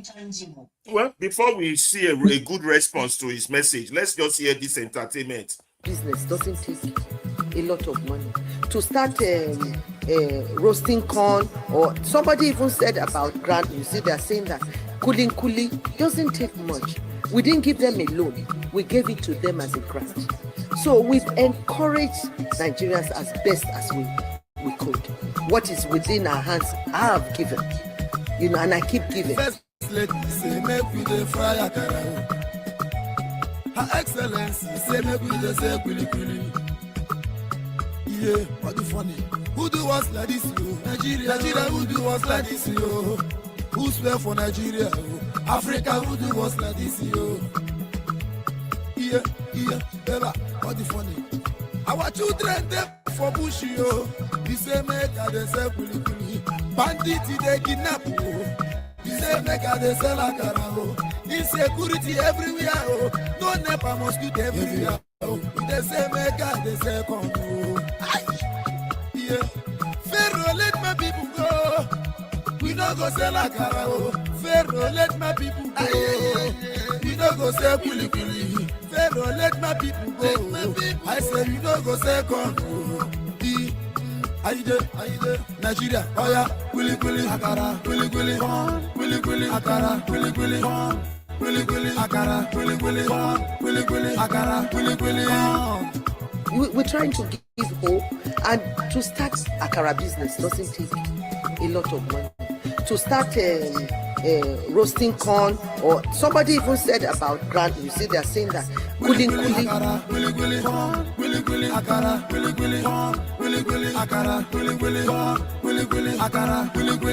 to them as a grant. So we've encouraged Nigerians as best as we could. What is within our hands, I have given, and I keep giving.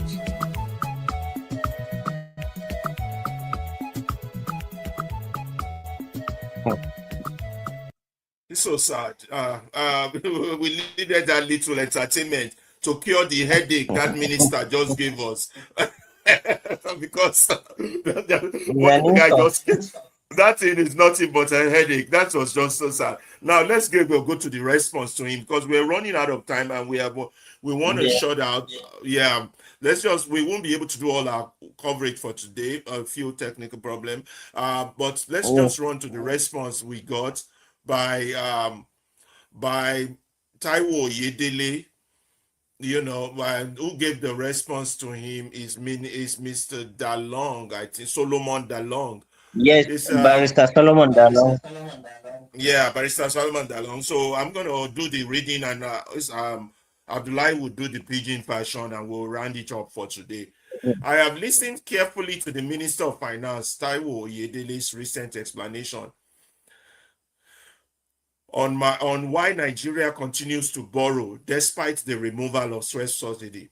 According to him, the savings from the fuel subsidy removal and the foreign exchange reforms were not meant to accumulate in government coffers. Rather, they were absorbed by debt servicing, legal obligation, and the new minimum wage student loan and other critical government expenditure. For the sake of this conversation, let us assume that that explanation is entirely correct. If anything, it raises even more profound questions than it answers. For over 3 years, Nigerians have been told that removing fuel subsidy was the difficult but necessary path to restoring fiscal discipline, creating fiscal space, reducing waste, and putting the country's finances on a more sustainable footing. If the fiscal space created by that painful decision has already been consumed by existing obligation, then what exactly has changed in our fiscal position? If we are still borrowing at a significant rate, public debt continues to rise, and substantial portion of government revenue is still tied up in debt servicing, where is the structural improvement that justify asking Nigerians to endure one of the worst cost of living crises in recent history? How much was actually saved from subsidy removal? Can he please tell Nigerians how much of those savings went into debt servicing? How much finance recurrent government how much went into finance recurrent government expenditure? How much was invested in productive assets that will expand the economy and reduce future borrowing? Most importantly, after higher fuel prices, rising transportation costs, persistent inflation, and a sharp erosion of purchasing power, what tangible national dividend can Nigerians point to as the return on those sacrifices? Perhaps the more fundamental question is no longer whether subsidy removal was necessary. Perhaps the real question is whether government has become structurally leaner, more efficient, and more accountable after asking citizens to bear such economic pain. Because subsidy saving has merely replaced one set of fiscal pressure with another, then maybe subsidy was never the principal problem. Maybe the deeper challenge lies in the structure of public finance itself, how we spend, what we prioritize, and whether we are willing to confront the inefficiencies that continue to drive government borrowing. Economic reforms should not be judged solely by the soundness of the theories behind them, but by the transparency with which they are implemented and the measurable improvement they produce. Nigerians accepted the pain because they were promised reform. They are not interested in needless explanations, but clear-cut evidence, because the burden of sacrifice have already been borne by Nigerians. The burden of proof now rests with the government. Nigerians have paid the price. It is only fair that they are shown the results. Solomon Dalu, barrister. Thank you, Solomon Dalu, for that response to that bull, that crap by that minister, which gave us headache that we had to take a quick musical interruption. Abdullahi, I know we are in a hurry. Can you quickly do a pigeon rundown Yes, of no, Dalu's response? Make yes, it quick I so will we do can it. round up. Yeah, go ahead. Okay, Go ahead. sorry, you have to share it on the screen. Oh, yeah. I'm not sharing it. I'm so sorry. I didn't know I wasn't sharing. Okay, I thought I was sharing as I was reading. Sorry there. Let me share. I didn't know. Even as I was reading, I thought I was sharing it. Sorry about that, everybody. You could have followed the reading with in text. Okay. Yeah, quickly. Go ahead. We're on now. Yes, we're on.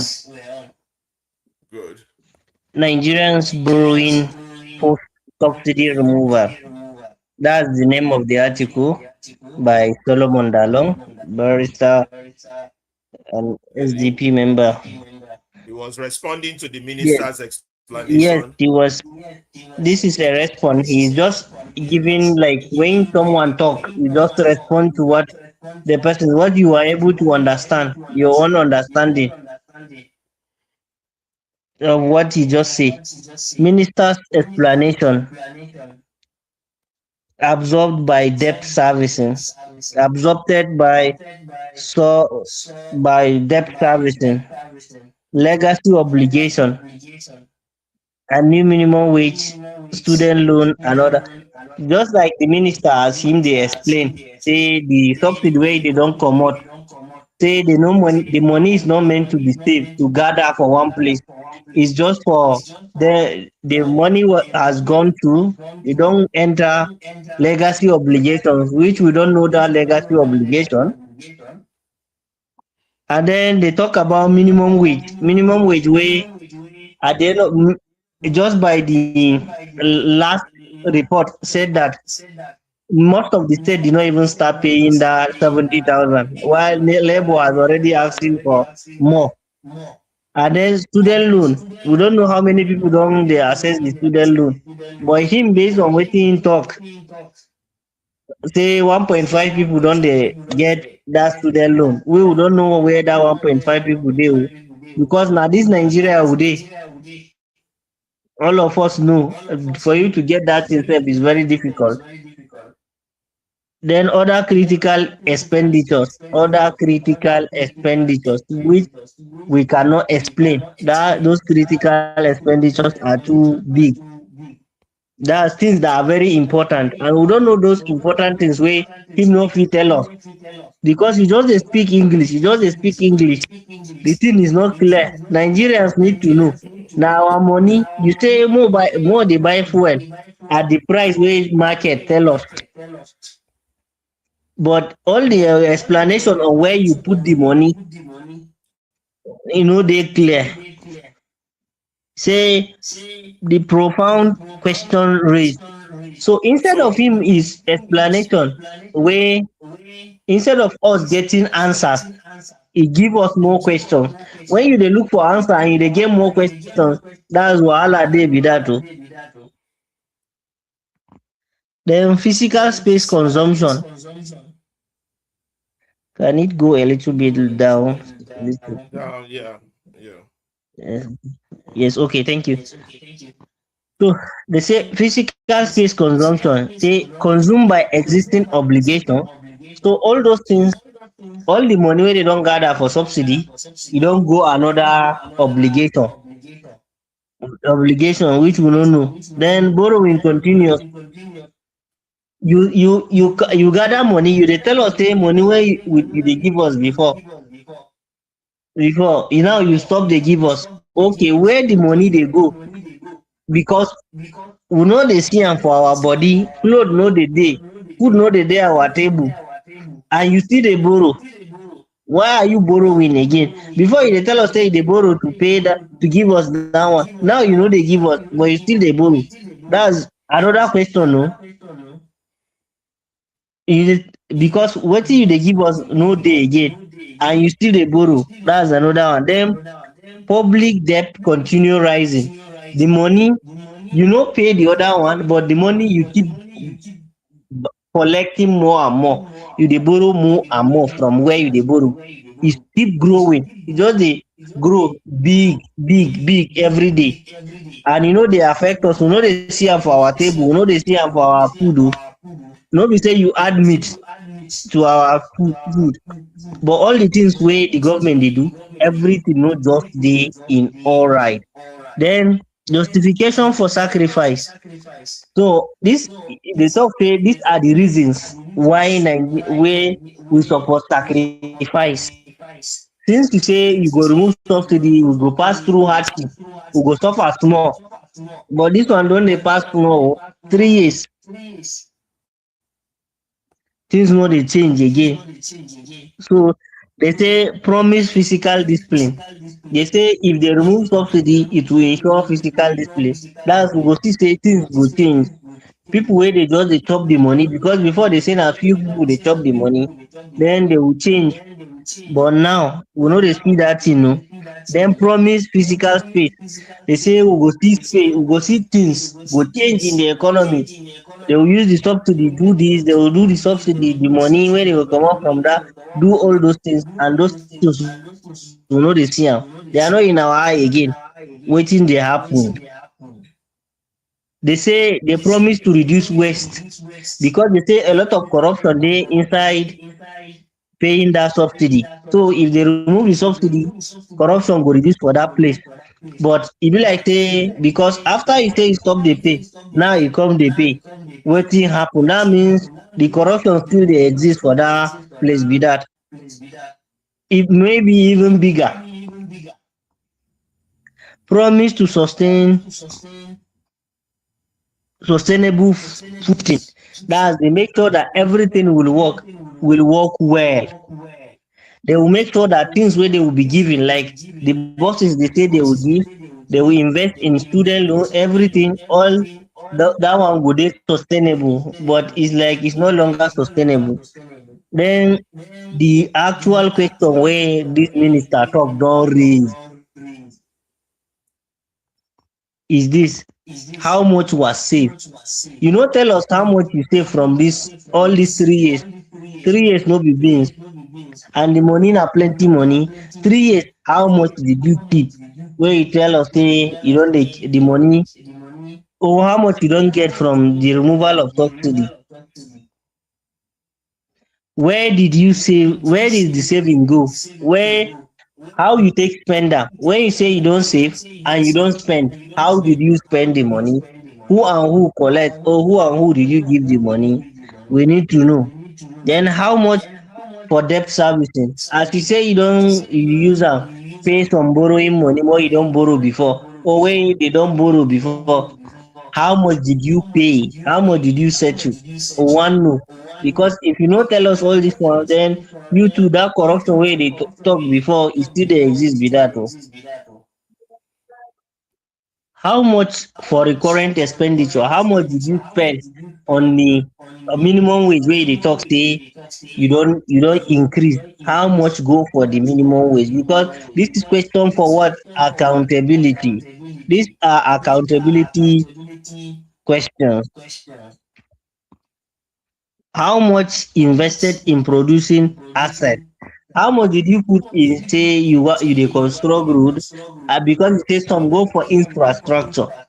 So most see how you take construct road, hospital, school, or anything where you don't use the money do.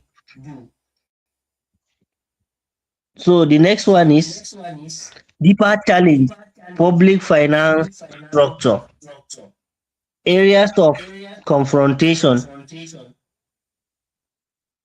That's where the place where we suppose get them well, where we suppose ask the real question: how much, how we spend. That's how we dey take spend this money wey we dey talk so we save. Because you cannot tell us say I we save money and we don't spend am. How do we spend it? It's all question. Because instead of this minister in talk, instead of us to get answers to our problem, now question they make us more ask again and again and again. What we prioritize? That's what do we give important? What do we give important? As we dey spend that money, where we spend them? Because you cannot tell us say we save money because before the money they go away, and now we dey use the money go cut here. No, we suppose use the money for tangible thing, because that thing where you comot the money for is very important also. But as you comot am, you go place am for where is more important. So willing to confront inefficiencies. Do we do we have that mindset, that intention to make sure that inch of it, where things no work well, we go amend them? So burden of proof, the burden of proof on government. So these are the things where government supposed to tell us, say whether true wetin they talk is really happening. Nigerians bore the sacrifice. That's Nigerians don't endure. We don't get that endurance. We don't suffer enough. We don't suffer enough. We don't sacrifice. That money where they don't come out from subsidy.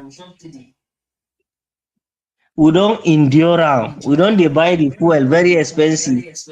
So we need clear cut evidence. How the money is spent. We need receipt. We need evidence how you take spend am. Proof, contract, how much, the list of people in student loan, publish the names of people wey don accept, wey they don collect the money, so that we can verify their school, their names, so that we can verify those ones. Then transparency in implementation. All those things wey you say you don do, we wan see am in clear terms. We wan dey see am everywhere. Just as the way when you remove subsidy, everybody collect for body. Everybody see am with koro eye. So the things wey you dey do also, more dey see am with our koro eye. Then measurable improvement produced. So let's see something that, yes, things don change. Yes, this thing wey you don comot, more dey see am say yes, e don dey give result. Result wey everybody see, wey dey see with him eye. No be say okay, this one no understand am because him get, maybe him dey use spec, or this one no dey see am. More everybody, as everybody dey collect am, e dey pay everybody, make everybody dey see am. Thank you very That's the much. article from Thank you very Barrister much, Solomon Abdullahi. Dalong. Yeah, thank you, Abdullahi, for giving us the pidgin version. You can see that the rubbish that minister came out with is only raising small questions. And Instead of we here, answering questions, he give us, na him dey ask questions. it raises more questions. And we here in the movement with you, we got to bring those questions to you. These are the things, if we actually have a media, these are the questions our media should be asking. But like, we don't have school, we don't have electricity, we don't have hospital, we don't have media, we don't have anything. You know, everything now we go to do them ourselves. Nothing We is don't even have working. We government provide everything for ourselves. by ourselves because we don't get anything. So that would be the last one presentation we have. Although we still have more in our box to give you, but because of time and other activities we have lined up, we won't be able to proceed today, but we will continue tomorrow. We want to thank everybody that has had the time to join us. We apologize that our X page where our people could contribute was not properly set up. We had some technical problem with Ibukun from Lagos, and so that affected us. We apologize for that, and we want to thank those that are able to join us from all the medium, from YouTube, from Facebook, from Instagram. There's quite a lot on Instagram and on TikTok. And from TikTok, we thank you all for joining us. We appreciate you. We will leave you with this musical interlude as we say goodbye. We want you to enjoy this music, and then we will be rounding up. Abdullahi, your final word before I play the music to the audience. Okay. Thank you, each and every one of us, because we all make it wonderful and great, and we thank you for joining in. We do it much more better tomorrow. Tomorrow is going to be another interesting and super package. Please stick here. This is Movement Radio. Abdullah Salisu Aliyu from Abuja. Thank you. This is Movement Radio from Chicago, and we will see you later. Enjoy this akara and kuli. We're trying to give hope, and to start akara business doesn't take a lot of money. To start roasting corn, or somebody even said about grant. You see, they're saying that kuli doesn't take much. We didn't give them a loan. We gave it to them as a grant. So we've encouraged Nigerians as best as we could. What is within our hands, I have given. You know, and I keep giving. First lady say make we dey fry akara. Her Excellency say make we dey say kuli. Yeah, what the funny? Who do us like this, yo? Nigeria, who do us like this, yo? Who swear for Nigeria, yo? Africa, who do us like this, yo? Yeah, ever, what the funny? Our children there for bush, yo. He say make I dey say kuli. Bandit they kidnap, oh. He say make I dey sell akara, oh. Insecurity everywhere, oh. No nepa mosquito everywhere, oh. They say make I dey say corn, oh. yeah. Pharaoh, let my people go. We no go sell akara, oh. Pharaoh, let my people go. We no go sell kuli kuli. Pharaoh, let my people go. I say we no go sell corn, oh. Aide, Nigeria, oh yeah, kuli kuli, akara, kuli kuli, kuli kuli, akara, kuli kuli, kuli kuli, akara, kuli kuli, kuli kuli, akara, kuli kuli. We're trying to give hope, and to start akara business doesn't take a lot of money. To start roasting corn, or somebody even said about grant. You see, they're saying that kuli kuli. We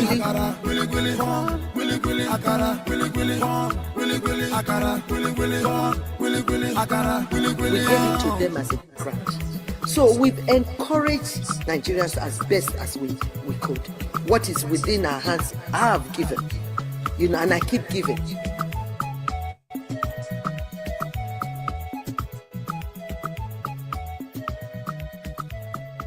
Akara business doesn't take a lot of money. To start roasting corn, or somebody even said about grant. You see, they're saying that kuli doesn't take much. We didn't give them a loan. We gave it to them as a grant. So we've encouraged Nigerians as best as we could. What is within our hands, I have given, and I keep giving. First lady say make we dey fry akara. Her Excellency say make we dey say kuli kuli.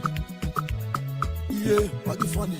Who do us like this, yo? Nigeria, who do us like this, yo?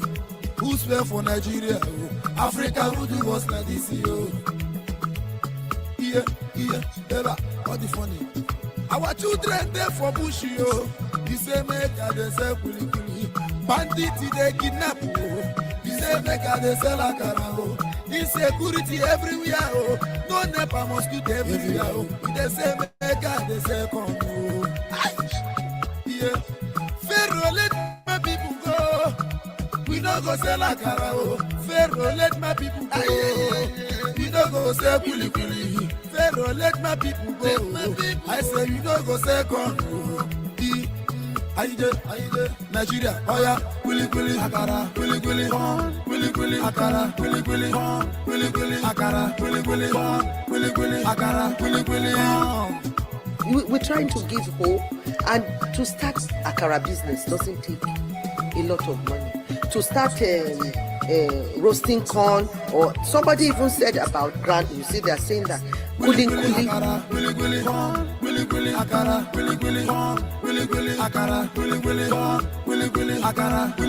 it to them as a grant.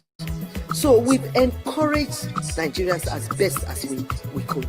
What is within our hands, I have given, and I keep giving.